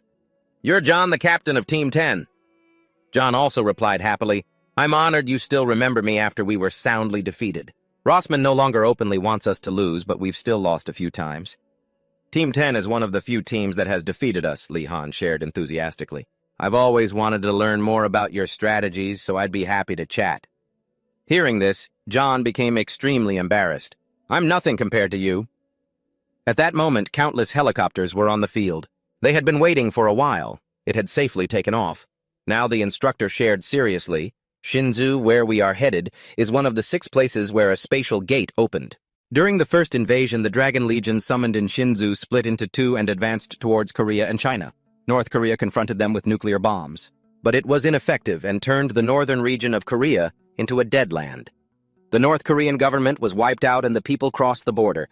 The Republic of Korea accepted these refugees while fighting against the invaders, and they still haven't fully recovered from the social and economic chaos that occurred during that time." Kasim just then realized, "The Republic of Korea is your hometown, Li Han." He didn't hesitate to admit it. "That's right. Gojo and I were born there." A little while later, the aircraft arrived. "We've reached Shinzu," the system then announced, proceeding to the crevice, opening the rear door. Just then, a wave of power rushed towards them. It stunned them. Li Han also gritted his teeth, struggling to endure it. What is this pressure? A monster had its mouth wide open, waiting for them as if they could be swallowed whole at any moment. The group couldn't help but feel bewildered. A moment later, the aircraft landed safely. Kasim, feeling uneasy, spoke up. "Suddenly, I'm so tired, even though I haven't done anything." Kuro felt the same. "I feel awful." Jose beside them sighed wearily. "I want to go back, take a shower, and go to bed really early." Li Han silently observed the outside. Suddenly, he noticed something. Li Han looked at the aircraft outside and thought, "If they're Team 4, that's Team 10. Us and them are flying close to each other." Just then, John also noticed him. He immediately gave Li Han a thumbs up. He smiled back, but a second later, that aircraft was hit by some force. Li Han's jaw dropped as he watched it just explode in midair. Li Han was too stunned to react. "What was that light? Was Team 10 wiped out? I just said hello to him for the first time this morning." Suddenly, a loud shout rang out, pulling him back to reality. "Li Han!" The instructor urged him relentlessly. "This is an emergency. Your team members are parachuting out. This helicopter is about to explode. I'll send the information to headquarters. Hurry up." Li Han quickly acknowledged the order. "Yes, sir." Just like that, he guided everyone to move. They parachuted out one by one to escape. The instructor checked the situation one more time. "Is everyone ready? Let's go." Li Han immediately confirmed, "Yes, sir." The instructor didn't forget to remind him, "Once you get down there, regroup your members and wait for rescue. If your main instructor can't join you, then you take charge, you hear?" Li Han nodded immediately. "Yes, I understand." Just as he finished speaking, a stream of energy appeared at the aircraft. Li Han was also hit by it. The moment he jumped out was the same moment the aircraft exploded. After a tense moment, Lee Han was still panting heavily. He remembered the person who had just given him instructions had lost his life, and he couldn't help but feel sorrowful. The instructor, luckily for Lee Han, when he landed he got caught in a tree branch, so he was just left dangling there. He tried to take a deep breath, then let out a long sigh. Lee Han told himself, I have to stay calm. We've been trained for this. There are definitely some people who are injured or panicking and can't move. I have to find them. Let's head to where the smoke is rising first. Is that where the helicopter crashed? No. It could be Joe's signal. Lee Han quickly took out a sharp knife. In no time, he had cut the line so he could climb down. Lee Han moved cautiously, searching his surroundings. Suddenly, he heard a sound coming from behind him. A figure was approaching. Lee Han immediately went on guard, drawing his knife for defense. But when he saw it was a teammate, he breathed a sigh of relief. Donjiro, why are you here? Jiro explained what happened. While I was parachuting, I watched our helicopter. I saw you were the last one to jump. In situations like this, you need to find the captain first. Lee Han now saw him in a different light. I can't believe he could make such a correct decision in this situation. He's better than I thought. He urged him on, let's go. We need to regroup with everyone as soon as possible. Jiro also nodded in agreement. Lee Han walked in front, instructing, break a few branches as you go. Use your dagger to make marks too. A while later, they discovered the burning helicopter.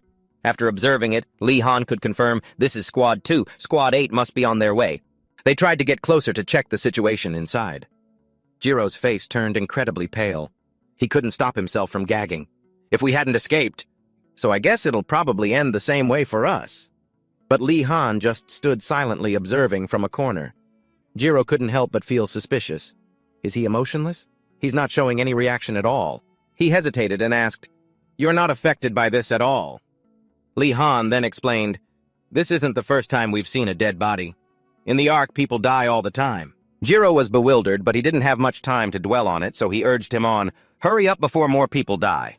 However, when he saw the scene before him, Lee Han couldn't help but freeze. A massive monster stood before them. Lee Han quickly recognized it as a rage wolf. He raised his knife and calmly told Jiro, Try to find something useful in the helicopter. I'll draw it away. But Jiro was already trembling too much to speak. Can't we just run? Lee Han now faced the rage wolf alone. If we turn our backs and run, we'll definitely die. This bastard's reach is longer than we think. We have to kill it right here and now. The rage wolf's long tentacles stretched out relentlessly, quickly wrapping tightly around Lee Han's arm. Seeing the situation was bad, he urged, Go, Jiro. Receiving the order, Jiro quickly ran away. Now Lee Han had to fight the rage wolf, his body trembling uncontrollably. Seeing this, Jiro felt a bit panicked. Damn it, I want to keep running. But over here, Lee Han quickly took his dagger and cut off the rage wolf's tentacles. It took a long time before he was completely free from its grasp. Lee Han quickly yelled, Great, get inside! However, the rage wolf seemed to go berserk and charged towards him. Lee Han was now cornered, forced to take cover behind a tree trunk. It roared madly and swung its claws at Lee Han, but he nimbly dodged out of the way. Standing outside the aircraft, Jiro trembled uncontrollably. Damn it, I don't want to go in there. If we keep fighting, we'll die. If I use Lee Han as bait and run... He slapped himself hard. Get it together, Jiro, you loser. And with that, Jiro kept running forward. I'm not some coward who betrays his comrades over here. The rage wolf continued its relentless attack on Lee Han. Jiro was also using all his strength to search. Damn it, there isn't a single bullet for the R2, I'll just take it. If it were Lee Han. Just then, Lee Han noticed something unusual. The tentacle I cut off just regenerated. Is that it? At that moment, a large plank was controlled and flew towards him. Lee Han reacted quickly. He's now using a skill to control things. Jiro had officially joined the battle. Sorry I'm late. Lee Han. The rage wolf now shifted its target to Jiro. Even though Jiro was attacking it with his psychic powers, it didn't back down an inch. Jiro told himself, if it were you, I'm sure you would be watching my actions and reacting appropriately, because you're so smart. A spear was launched, but it completely missed the rage wolf. Now Jiro was facing it all alone. Lee Han quickly noticed the spear. He was now knocked to the ground by the rage wolf. The two were incredibly close. Its mouth was right in front of Jiro's eyes. However, a second later, something emerged from the rage wolf's mouth. It was Lee Han's dagger. Jiro, having just had a brush with death, took a long time to react. Luckily, at the moment of life and death, Li Han had dealt with the rage wolf. Jiro, having just had a brush with death, took a long time to react. Luckily, at the moment of life and death, Li Han had dealt with the rage wolf. Jiro used all his strength to push the rage wolf off of him. Damn it, it's dead right. Li Han offered a hand to help the other up. Yeah, you did well, Jiro. He kept groaning. It feels like my whole body is shattered. He quickly helped Jiro to a safe place. The rescue team will be here. Just wait a little longer. Meanwhile, over here, the remaining members were also lighting a fire to signal. I'm sure Li Han will see this smoke and come here. Kuro was extremely confident. If Li Han were here, no matter what happened, he would handle it just fine, Jose agreed. Yeah, he always makes sound decisions. Just then, a member from another team sighed. I see Team 13 really trusts their captain. But after seeing his combat abilities, I get it. I understand why they trust him so much. Hearing a sound, Kuro immediately turned around. Li Han? But he was mistaken. Oh, you're not. You're Team 9, right? Then Newt looked at them and asked with confusion. There are 6 of you here. Did your helicopter crash too? A member shook his head and said, No, we were ambushed. Our guide and our captain were both killed. Hearing this, Newt couldn't help but feel terrified. Joe didn't seem to be doing well either. Kuro was so shocked his face turned pale. Are we the only ones who were lucky enough to survive? Just then, 2 figures approached. Did you guys encounter a rage wolf? They turned around joyfully and confirmed Li Han Jiro. Li Han explained to them there are 3 types of monster tribes. They control rage wolves as if they were their hunting dogs. The other team members couldn't help but worry. What do? We don't have any weapons or gear. Are we just going to die helplessly like this? Li Han shouted, Focus on me, I have a plan. So please, everyone, lend me your strength. Even if the rescue team is on its way, it will take them at least 5 hours. We have to build a fortress to hold out. Until then, 2 hours later, everything was ready. A normal person couldn't have done anything without weapons, but because we're psychers, anything is possible. An argument began to break out. Is it really okay to have it this bright? After all, dire wolves have a highly developed sense of smell and night vision. Now we just have to wait. Gnut, after much hesitation, finally asked Li Han, Since it's just the 2 of us now, I have to ask, even if the rescue team gets here, what if the signal is lost again? Will they even know what the situation is like here? Li Han replied very calmly. Right now, we need to survive first. Let's just think about how to execute our strategy effectively. Beside him, Gnut glanced at him. Just as I thought, he knows everything. Is this battle really that hopeless? Right now, all those ambitions and competitions? They all seem like a joke. Suddenly, a loud noise rang out. Gnut and Li Han were instantly on alert. Kuro and the others were no exception. Even the others raised their weapons. As soon as Li Han gave the order, Kuro activated his psychic powers. In an instant, the entire area was enveloped in a layer of energy, surprising the others. Is that Kuro kid that strong? Since when? Li Han quickly reported, A beast is approaching from the 6 o'clock direction. Spear team, focus your attack on the target charge. Everyone got into position. Launch them with as much fierce energy as you can. Don't think of this as an act of protecting something. Because that will just slow the spear's flight speed, Li Han roared. Throw! Gnut also focused all his strength. The dire wolf was quickly pierced by their spears, but its violent thrashing sent Gnut flying into the distance. Li Han called out in worry, Gnut! He was shaking in pain, but still reassured them, Don't worry. The dire wolf, now enraged, howled as its claws emerged, but a second later it fell into the trap they had set earlier. Li Han shouted, Kuro, next position! Kuro immediately used his ability to sense. 12 o'clock direction, there are 2 beasts. Li Han immediately implemented his plan. Joe, light the fire barrier. The dire wolves instantly recoiled in fear. Li Han also noticed something unusual. They've stopped.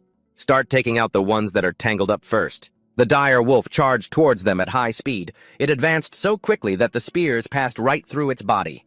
The dire wolf's howls echoed through the area. When only one was left, Li Han quickly gave the order to the spear team. However, this dire wolf was smarter, and their plan didn't go as expected. Damn it! It's using its back to block the attacks. It's trying to hold out until we run out of spears. Yeah, so it seems it has some intelligence. Follow me, Kijo! Li Han leaped up and stabbed at the dire wolf. I'll tear your jaw off! He quickly targeted a weak point, its claws. Without hesitation, Li Han stabbed with all his might. The dire wolf let out a ferocious howl right at that moment. A spear pierced straight through its throat. Kijo was the one who delivered the blow. "Shut up and die, you bastard," Kuro warned Kijo. Lee Han quickly moved in to pull him away. "It's dangerous." Kijo looked at the dire wolf on the ground, bewildered. Damn it, is it dead? However, at that moment, a beam of energy shot towards them. Luckily, only my clothes got torn. The next second, Jiro collapsed, shocking Lee Han. "Young Kijo," Kuro, filled with guilt, said, "Sorry, I couldn't manage everything. It's better to be hit by that than to be attacked by a dire wolf." Lee Han immediately assigned tasks. "If they have bows and arrows, then Kuro, please locate their positions. It's time to send in the surprise attack team." The keycard Lee Han had held until the end the three-person surprise attack team. Now everyone was ready, weapons in hand. When we think we've finished everything, and that's when the LU hunters will appear. They use their psychic powers to ride on boards, making it look like they're flying. Then once Kuro pinpoints the LU hunter's location, he will escort everyone there. Before they detect us and set up a defensive line, everyone wipe them all out. At that moment, one member finished his task. Kuro was also exhausted, his whole body trembling. "I can't use my powers anymore." Gnut was injured and had to be supported by someone else. There were only 2 spears left. Jiro was still unconscious on the ground. Lee Han couldn't help but worry. "We've really used up all the strength." "We have. If more enemies appear, we'll have to flee immediately." However, the sounds in the surrounding area didn't stop. Another pack of dire wolves appeared near them. The pack of dire wolves, like hungry tigers, rushed towards them. Team 13 gathered together to fight. Lee Han keenly observed, "They're trying to surround us. Their leader must be somewhere around here." Suddenly, he saw something. White Fang. A type of werewolf more intelligent than the other one was baring its fangs and glaring at them furiously. At that moment, wisps of dark energy also began to appear at Lee Han's feet. The killing intent surrounding him was making me shudder. It was freezing me solid. The number of savage wolves kept increasing, and they had completely surrounded the area. Lee Han was almost completely paralyzed. What am I supposed to do? At that critical moment, he saw something. Turns out help had arrived right on time. Lee Han immediately pulled himself together, struggling with all his might to break free. "We're saved!" Lee Han turned and urged the team on. "Everyone grab your spears quick. We just have to hold out a little longer." Despite his exhaustion, Kuro tried to use his psychic powers one more time. Just a little more. His whole body wouldn't stop shaking. At that moment, the pack of savage wolves along with White Fang charged in. Lee Han and Joe fought them off in perfect sync. The roars grew closer. Lee Han felt this was the right moment and gave the order, "They're here." However, at that very moment, an energy blast shot down from above, creating an earth-shattering explosion. Lee Han and his group were caught in the blast as well. They were all affected to some degree by the attack. Lee Han struggled to open his eyes and see. A figure was slowly descending, wearing a suit of iron armor that made them look like a giant. Seeing that they were still alive, the figure couldn't help but exclaim, "It's a miracle you all managed to hold out this long." Sometime later, they finally returned. Rose couldn't believe what she was seeing. "It's a miracle." Nut, his arm bandaged, was speechless beside her. "Yeah, a real miracle. Half the course was wiped out that day, but we survived." Remembering the armor, Rose said with admiration, "That was incredible, wasn't it? That psychic armor." Although he had also witnessed it, he couldn't help but admit, "Yeah, those werewolves we struggled so hard to kill, it cut through them like butter." But you know something. Even though it was terrifying, everyone was just overjoyed to be alive. But Nut noticed something strange about Lee Han. He couldn't help but feel suspicious. But Lee Han seemed to be lost in thought. Ever since we returned from the spatial rift, the petty rivalries between teams and the competition have felt meaningless. Now in the neuro clinic, Kuro called out gloomily, "Lee Han, I used to really hate you, but I'm so glad to see you're still alive. It's just like you said. I'm not ready to kill anyone or to watch someone else be killed. I've realized who our real enemy is now." Lee Han's hand wouldn't stop shaking. "The enemy's forces are on a completely different level than ours. We have to get stronger." However, at that moment, the wall was shattered by a fist.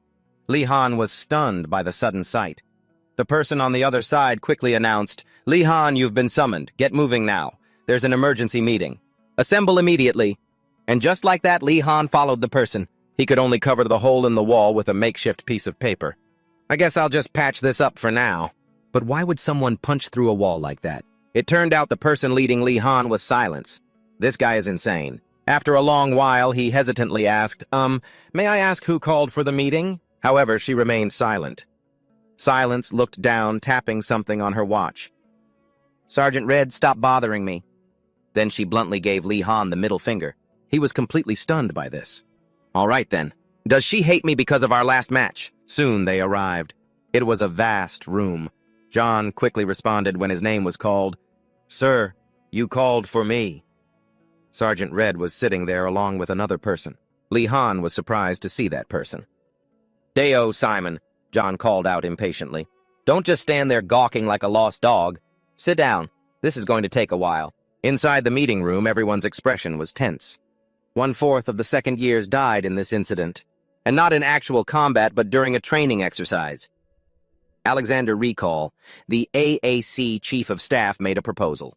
We must interrogate the Commander-in-Chief and reveal the truth about this heavy loss of AAC assets. That is the final decision of the High Committee. Head Coach Rossman will be given full responsibility. Now let's talk about the incident. According to the plane's flight recorder, the attack is suspected to have been planned by the Lu mages. What are your thoughts? Feel free to speak your minds. They've always eliminated werewolves and low-level warriors like the Lu hunters. This time, however, we initiated the attack, and the Lu mages even revealed themselves. This is the first time that's happened since the war began. The Lu mages can also open gates. Perhaps the war will start sooner than the prophecy foretold. Should we awaken the Oracle? John then presented the choice. The only letters left in the team codes are VK. The choice is between White and Whiskey Delta. Lee Han, Simon, and Silence all remained silent. Not a single one of them said a word. Simon shot an annoyed glance. A temporary squad for a special mission. Lee Han also couldn't quite believe it. We're on the same team. The only one who gave an answer was Silence. Why? So the other two agreed as well. I'll choose Y too. Me too. However, John made a decision that stunned them. All right, this team's code name will be Whiskey. Now I'll brief you on your objectives. During the meeting, Alexandra discussed the Prophet. I know having a Prophet right now would be good, but there will be a time when we need them even more. What do you think, Sergeant Red? John had a different idea. We should put the Prophet matter aside for now. But please grant me the authority to form a team. Alexandra was stunned when she heard this. A team John was full of passion at this point. We'll capture them alive and torture them. This is the easiest way to get information from the enemy. We'll capture the Lu mages in Shinuzu. As soon as they arrived, Otto greeted them cheerfully. Welcome. You second-level kids, go ahead and choose your basic dragon weapons first. They've got serial numbers on them, so remember to bring them back when you're done. Lee Han observed the weapon in his hand with admiration. So this is a dragon weapon. As he looked closer, he couldn't help but feel confused. The color of the spearhead is... Otto walked over and said with a laugh, the dragon material is absorbing your spirit force. Simon seemed to have higher standards for the weapon in his hand. Are there any other types? Like one with a narrower and longer blade, Otto snapped at him angrily. You have to be level 3 to order a custom weapon, kid. What, you think I can make one of these every day? After hearing that, he could only nod, right. Then Otto took something else out. Now for the next piece of gear. Take this. They looked at the orb in his hand, bewildered. This is... Lee Han hesitated before making a guess. A hoverboard. Otto quickly explained, it's a more compact version of a hoverboard. I've removed all functions except for movement. At this point, Lee Han had all his gear ready.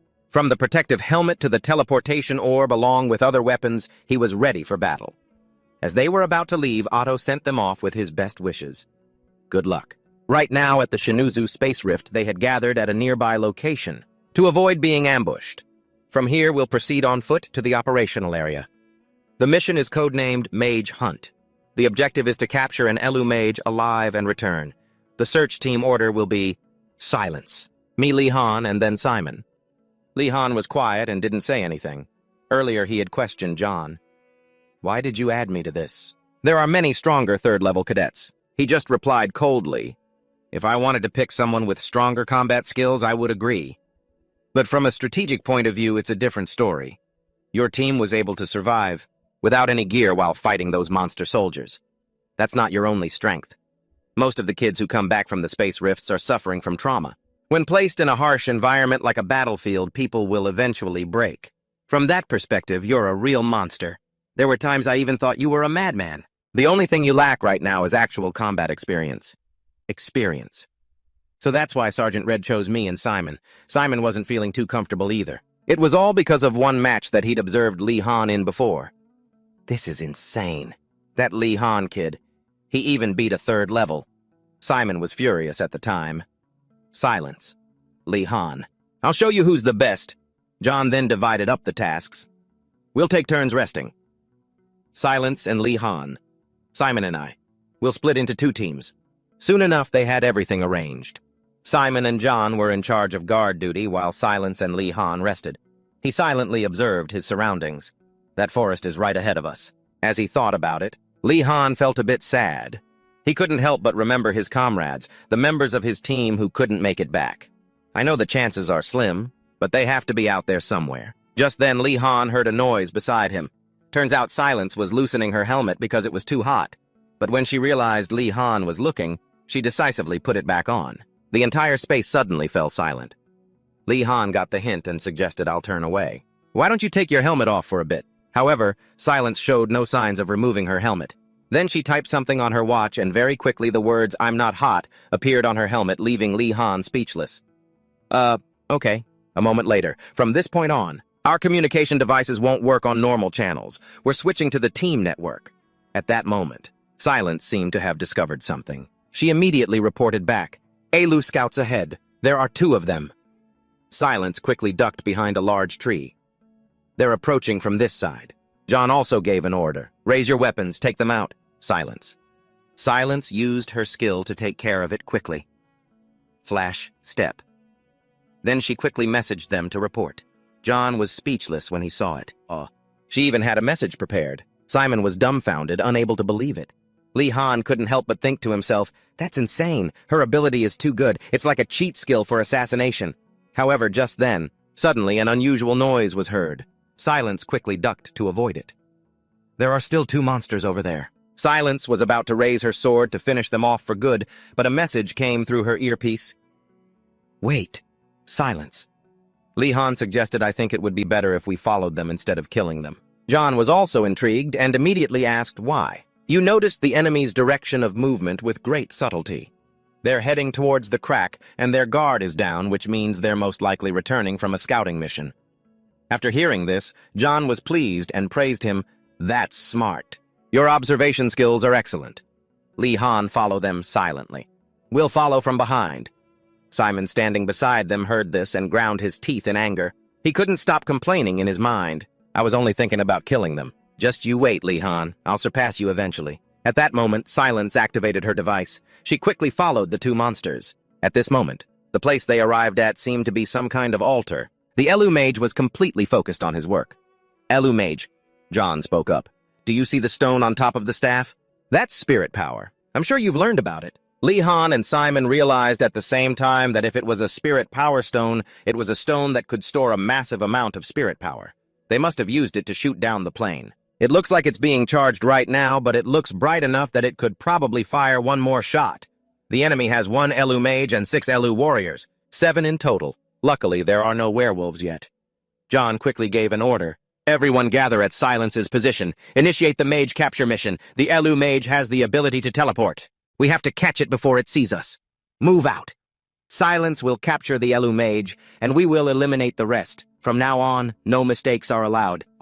As Lee Han observed, he couldn't help but feel suspicious. It's as bright as day. What are those things lying over there? Suddenly, his eyes widened in shock. Below the altar were the desiccated corpses of team members. Among them was even Kasim Lee Han's teammate. The moment Lee Han saw it, he couldn't help but cry out in agitation. Kasim. On the ground was a member of Lee Han's team. He was now so furious that his spirit power began to leak out uncontrollably. John had to repeatedly call out to him, Lee Han. Lee Han Hui observed doubtfully. His spirit power is leaking out. Why is he suddenly like this? If this continues, everyone will be in danger. The Elu mage can detect spirit power. John tried to reassure himself. It's probably nothing. At that moment, he ordered everyone, don't move, Whiskey Team. All of you fall back. Both Silence and Simon were stunned when they received the order, but they retreated. John saw that Lee Han couldn't calm down and thought dejectedly, I guess I'll have to take care of this damn bastard. That shouldn't be enough for it to detect us as long as no more energy flows out. However, just as John thought this, a powerful surge of energy erupted. It was coming from Li Han's exact location. John couldn't help but curse under his breath. Damn it. The Elu mage also seemed to notice something was wrong. John quickly lunged forward, and at the same time, just then the Elu mage launched an attack. A massive force pushed towards Li Han. It turned out John had pushed him out of the way in time, but that also meant he would be the one to take the hit. Li Han witnessed this scene directly. In an instant, John was sent flying. The power of that blow was immense. Seeing this, Li Han cried out in a panic, "Sergeant Red!" However, John was still able to ask, "Have you snapped out of it yet?" At that moment, it was as if he'd returned to his senses. John, trying to suppress his trembling, gave an order. "If I'm no longer able to fight, you will take my place as commander. Now go!" Li Han, still trembling, issued the command. "We're retreating, cover me!" Simon received the order and raised his gun. Silence also dashed forward. Slow footsteps appeared. Li Han was supporting the heavily injured John as they moved. In his heart, he cursed non-stop, "Damn it, damn it!" The Elu mage shouted something in a strange language. Immediately, the warriors charged forward as if they had received an order. Silence fought back without a hint of fear, her every sword strike perfectly precise. The warriors then turned their attention to the others. Simon immediately provided cover, firing continuously. However, they easily dodged every shot. Seeing this, he suddenly grew tense. Simon used his full strength. He used his spirit power to control a large stone, then teleported it towards them. Simon put all his might into the attack. The stone hit the warriors, but he was just a bit unlucky as they had detected it. Simon couldn't help but curse inwardly, "I was too slow." "Are you done yet?" The warrior raised his weapon, but luckily just in the nick of time, Silence arrived to save him. Simon was stunned by the unexpected scene. He couldn't believe his eyes. Silence. How the hell did Li Han manage to take that thing down? The Elu mage then gave another order. The warriors stopped their attack and returned one by one. Seeing this, Simon was completely bewildered. They've given up chasing us. An unknown amount of time passed. Li Han was still blaming himself. "It's my fault. Because of me, the plan." Without a moment's hesitation, Silence rushed forward and threw a punch at him.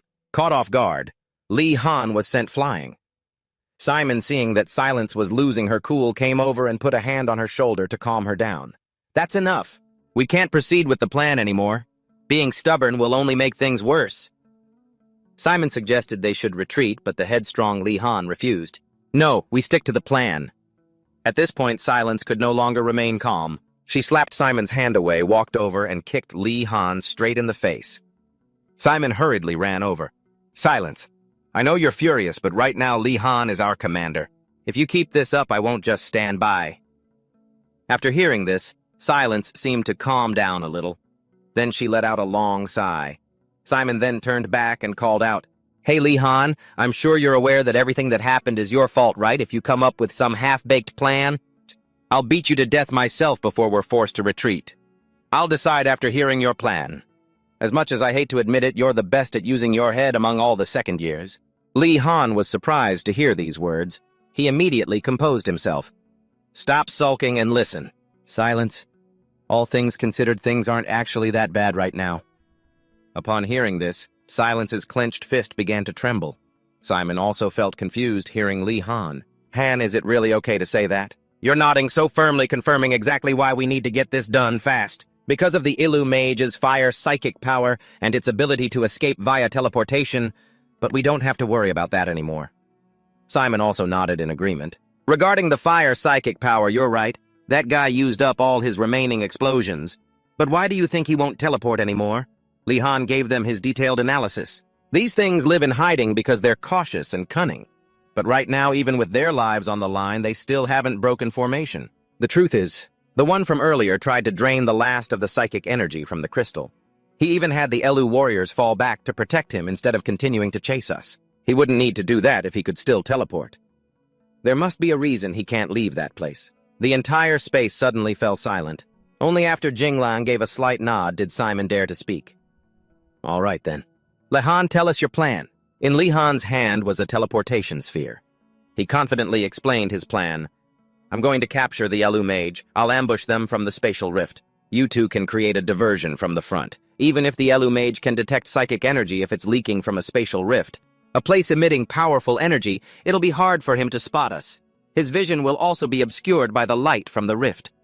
Simon quickly voiced his concern. You too. Besides having your vision obscured, you'll also be under pressure from the rift, won't you? Can you maintain control under that kind of pressure? If you make a single mistake, you'll die. But Lai Han wasn't worried in the slightest. He was confident in his ability to control his psychic power. It wasn't that he was trying to hide his flaws. It was because he was the only one who could do it. Li Han's gaze became more determined than ever. Simon then remarked on Li Han, he must have seen his comrades in that pile of corpses. He acts like a machine, a cold-blooded bastard. But if you saw that and had no reaction, you wouldn't be human anymore. But even when things went south because of his own mistake, he was still able to observe the enemy and plan his next move. It's astounding. That's why Team 13 trusts Li Han so much. Li Han breathed a sigh of relief when he arrived. Good, just in time. He kept tossing equipment into the rift. Li Han looked at the sphere in his hand. One wrong move and it's all over. On the other side, Simon checked the time and reported, 15 minutes are up. The 15-minute countdown began, which was also Li Han's cue to act. He started his plan continuously throwing the teleportation spheres. Then he dove in after them. Li Han precisely stepped on a teleportation sphere. Seizing the opportunity, Jing Lang and Simon charged forward. The Elu mage spotted them. Simon tensed as he realized their numbers had increased. There are more Elu warriors. Did the patrols get back already? Jing Lang remained steady, using teleportation to take care of the warriors. Simon followed close behind, firing his gun non-stop. The warriors shrieked in pain as they were hit. Jing Lang didn't stop either, continuously taking them down. Simon and Jing Lang regrouped. Simon suddenly raised his gun and a bullet whizzed past Jing Lang. An enemy warrior had been about to launch a sneak attack, so Simon took care of it. He gave a slight nod as a signal which Jing Lang immediately understood. All Simon could do now was hope. Hang in there, Li Han. You can't fail your very first mission. Over here, Li Han was inside the rift. An unsettling feeling washed over him, making him grit his teeth. Damn it. This feeling again. This is definitely dragon fear. Li Han tried to calm himself. It's just an illusion. Don't hesitate. Li Han decided to bite down hard on his finger. Even as fresh red blood flowed, Li Han remained resolute. However, before him now stood a giant dragon. Back on the other side, Simon was still fighting non-stop. He was growing tired as he counted the remaining warriors. Only 2 of them left.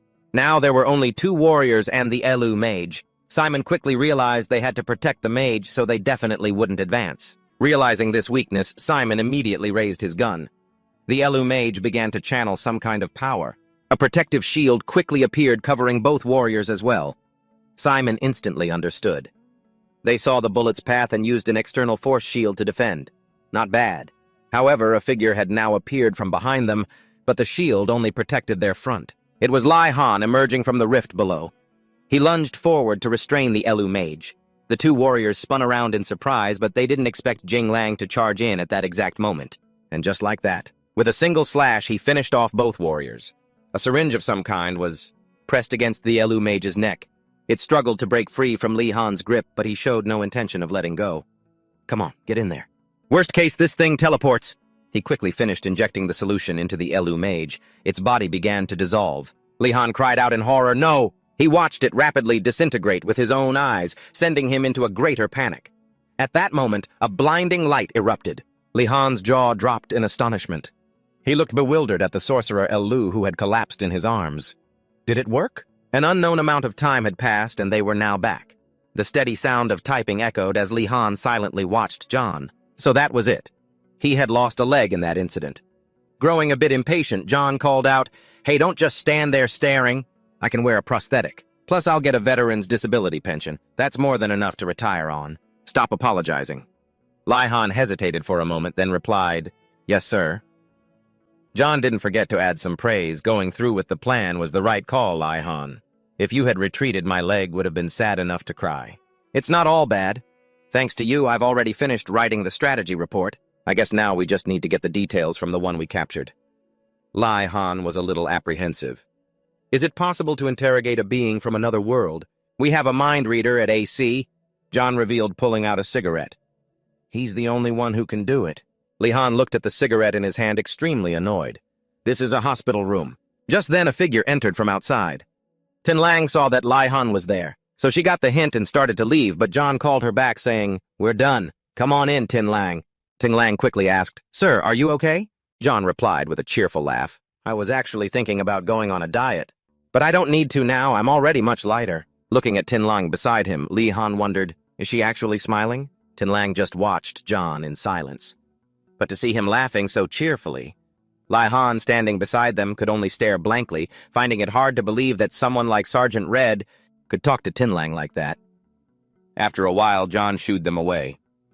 Get out of here, you old man in a kid's body, and you fake ninja, I need to reminisce about my missing leg, and was lost in thought. Just then, Tin Lang spoke up guiltily. I'm sorry for hitting you. If it were me, I would have acted the same way. Li Han immediately explained, No, I deserve to be hit. I put everyone in danger.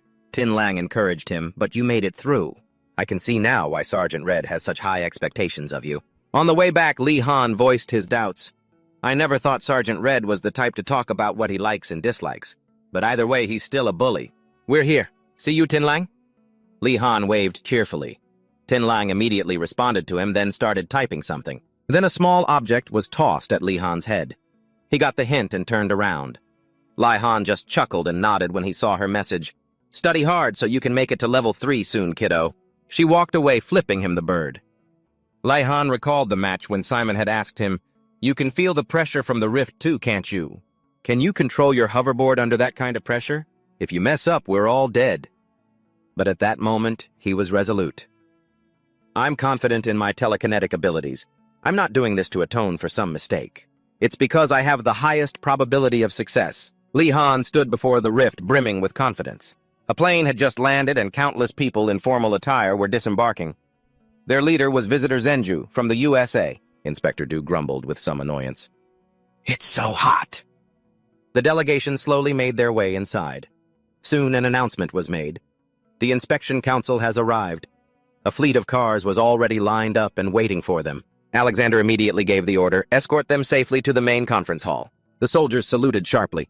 Thank you for traveling all this way to be here, sirs. We will now escort you to the conference hall. And just in case you get lost, we've provided these short-range communication devices. They also come with a guide map. Inspector Du glanced happily at the watch on his wrist. This is all I'll need. Just then someone offered Inspector Du, please allow me to escort you, but he flatly refused. That won't be necessary. I can manage on my own. An inspector has that privilege, doesn't he? The soldier gave a slight nod. Yes, sir. Inwardly, however, he couldn't help but feel annoyed. Damn it, he's one of the difficult ones. Inspector Du had his own thoughts as well. Besides, the information you're about to show us is just for appearances anyway. He let out a bored sigh, confusing the soldier. Inspector Du suddenly turned around and asked, Where is that little brat Li Han? Sometime later, the members of Team 13 were holding a pile of snacks. So glad to finally meet you, Team 13, Inspector Du said with a cheerful greeting. Here, here. There's plenty more, so go ahead and stuff them in your pockets for now. You kids are just like my own grandkids, so I'll be sure to take good care of you. At that moment, Han Li's expression hardened. Inspector, sir, we need to resume our training. The inspector nodded awkwardly. Of course, of course. I won't get in your way anymore. Han quickly rallied his team. Everyone prepare to move out. We're heading to the firing range. Inspector Du stood and watched. So that must be Han. According to his level 1 file, there's nothing special about him, but he made a name for himself during the competition and achieved something at the Space Rift. Inspector Du was now waiting in a corner of the training grounds. He stretched wearily. He couldn't stop yawning. These stubborn little brats! There haven't been any competition since that incident at the Space Rift, have there? All the other teams have already taken a break. So why are these kids still training? Just then a noise caught his attention. Seeing the squad emerge, Inspector Du wondered, are they done? But reality wasn't so kind. Li Han issued his next command. All right, everyone, we're heading to the armory now. The inspector could only sigh. So stubborn. Back on the training field, Inspector Du watched from a higher vantage point. Li Han said, Kuro, you're sparring with me today. Kuro's face went pale at the suggestion. Li Han, full of fighting spirit, said, Get ready, Kuro. Kuro was trembling with fear. Why would Li Han want to partner with me? This doesn't feel like a normal training session, Li Han thought to himself. Back in the dimensional rift, I learned a very important lesson. And that is, you can't fight in the real world using only psychic powers. Kuro has to become a versatile warrior. He might be weak at level 1, but our bodies have already become superhuman. So now it's just a matter of his psychic abilities. Li Han took a running start and dashed toward Kuro. Here I come, Kuro. Overwhelmed by this immense power, he was terrified and taken down in an instant. However, Kuro didn't give up because of it. He ceaselessly moved the staff in his hand to dodge the attacks. Lee Han didn't seem to have any intention of holding back.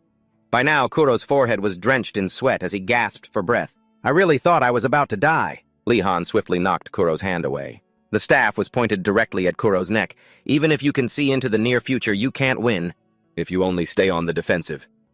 Lee Han was still determined. Try attacking me, Kuro. He doesn't trust me. Kuro thought quickly, steadying his breath, ready to re-engage, but he was so tense that he could only squeeze his eyes shut and charge forward with all his might. Lee Han just stood there silently, not moving a muscle. In no time, Kuro's staff was gone. Lee Han quickly corrected his opponent. When you attack, you need to keep your eyes wide open and hold your spear steady. Being criticized. Kuro hung his head in guilt. I'm sorry. But Lee Han seemed to realize he had been too harsh. He softened his voice and advised Kuro, Hey, this time, try attacking me with everything you've got. Kuro was stunned. Even Joe, who was standing nearby, couldn't believe it. What did you just say? The entire training ground suddenly fell silent. Lee Han still spoke in a serious tone. Kuro, from now on, I'm going to attack you with everything I have, so you do the same. Zels couldn't help but worry. Just looking at their weapon skills, Lee Han is the clear winner. But Knut didn't think so. But if you factor in psychic powers, then it's not so certain. Seeing that Kuro was still silent, Lee Han provoked him. What's wrong, Kuro? Are you afraid you'll hurt me? He hung his head sadly. I really don't know why you're doing this. I'm sorry, but I'm sure you must have your reasons. I trust you completely. Joe and the others were stunned to hear that. Immediately after Kuro activated his psychic powers. In that case, I'll do everything you ask. I believe in you, Lee Han. At that moment, Lee Han was invited for tea. All right, Lee Han, what brings you here today? Wei Chen asked, cheerfully offering him a cup. This is oolong tea. Go on, try it. Lee Han put on an awkward expression as he praised it. It's delicious. Thank you, master. Inwardly, he was screaming, This tastes so weird. Seeing his reaction, Wei Chen couldn't help but pout. Look at the boy. Such a child. Lee Han decided not to beat around the bush and went straight to the point. The truth is, I came here about Kuro. The old man froze for a moment. Kuro, what is your assessment of his current condition? Kuro is lacking in many offensive techniques. He's quite hesitant when he fights. I'm afraid it's going to get him killed one day. Wei Chen gently explained, Humans undergo psychological shifts based on the dangers they have to confront. Lee Han was a bit stunned. Psychological shifts. The old man then clarified, it is the refusal to harm another person. Even the bravest soldiers sometimes hesitate when they have to kill someone. But once they've undergone that psychological shift, they're able to act. It is indeed a bit cruel to force Kuro to strike someone down, but he needs an opportunity like that time you pushed him past his limits in the desert, when he placed his complete faith in you. Back in the present, Kuro was using his psychic powers to activate his combat abilities. Lee Han now understood what Wei Chen meant. So this is a person's psychological shift. Joe couldn't hold back his anger. Kuro, that bastard! He's not listening to a word I say. Knut hesitated. Should we stop them? From a high vantage point, Inspector Du watched the scene stunned. Incredible. Truly incredible. Is this the power of a rank A? Lee Han wasn't worried in the slightest. On the contrary, he calmly prepared to face it. This is unreal. How should I handle this? Should I do it like Kuro? Joe realized with concern. Right now, Kuro can see all of Lee Han's moves and dodge them easily. Knut beside him agreed. It's going to be very difficult to attack him now. Kuro quickly used his power to control the staff. Lee Han didn't show any sign of being outmatched. He successfully caught the staff thrown by Kuro. However, Lee Han had to admit that even though it was thrown with telekinesis, it was just as powerful as when I throw it with my own physical strength. Even Joe and Nut were at a loss for words. Oh, so he just needed to catch it instead of dodging. It sounds simple, but how many people could actually do that? Lee Han continued to taunt him. You're only throwing one spear. Are you underestimating me? You're going to have to do better than that, Kuro. Kuro's grip on the spear unconsciously tightened upon hearing his words. Kuro, in the end you will have to attack me. Stop running away from it. Attack me with the spear in your hands. This time Lee Han charged forward to attack. Parry this, here I come. Kuro kept moving his staff to attack, but still couldn't hit Li Han. At this point, Li Han reminded him, "You're running out of weapons, Kuro." He made his decision. He would pour all his strength into a single attack. Li Han could now clearly sense it. He quickly took off his own jacket and then used it for leverage, successfully pushing back Kuro's power. Even so, Li Han's footsteps faltered. He didn't give up and continued to rush forward. Glute and Zeus cheered enthusiastically from the sidelines. He used his power on the jacket to push the spears aside. "Raise your spear and fight, Kuro." However, when faced with Li Han's resolute gaze, Kuro hesitated slightly. But a second later he steeled his resolve and charged forward. Li Han didn't hesitate for a moment, breaking Kuro's staff. The two now stood face to face, but suddenly Li Han raised his hand and gave Kuro a painful flick on the forehead. Li Han praised him with satisfaction. "It's good that you can still keep your eyes wide open when you attack." He even cheerfully patted Kuro on the head. Zeus kept yelling, "So cruel," while Glute beside him also wailed, "The result is, Kuro the fighting machine, you need to try harder." Li Han also gave his sincere feedback. "Kuro, you're still too green. When you threw all the spears at once, why did you aim them all at a single point on my body? If you had just thrown them randomly in different directions, it would have been harder to dodge. I might have gotten hit in the arm or leg," Kuro explained sheepishly. "I was afraid I'd actually hit you. And besides, I never expected you to use your jacket to block like that." After hearing that Li Han could only sigh, seriously, Inspector Du now had a different view of Li Han. "Li Han, he's even more than the rumors say. I'm sure he'll bring many things to Ack in the future. This is something Ack never told me." He slowly walked down and then made a proposition to Li Han. "Could you spare a bit of your time for me?" However, Li Han remained silent and didn't answer. After a long while, when the two were talking privately, Li Han finally asked, "Sir, what did you say happened at the spatial rift?" "I've already detailed everything I know in the report to the council." Inspector Du shared candidly, "I just wanted to hear it directly from you." "Come on, sit down, make yourself comfortable. Get ready. Li Han." Inspector Du was very confident at this point. "My special skill has been honed through dozens of negotiations. Super empathy.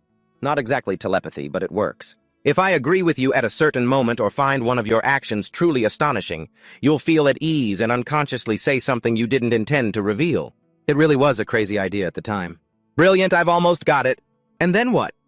After hearing this, Li Han felt confused. "What do you mean, and then what, sir?" Inspector Du asked a bit sheepishly. "Is that all the information that's been reported so far? Is there nothing else to the story?"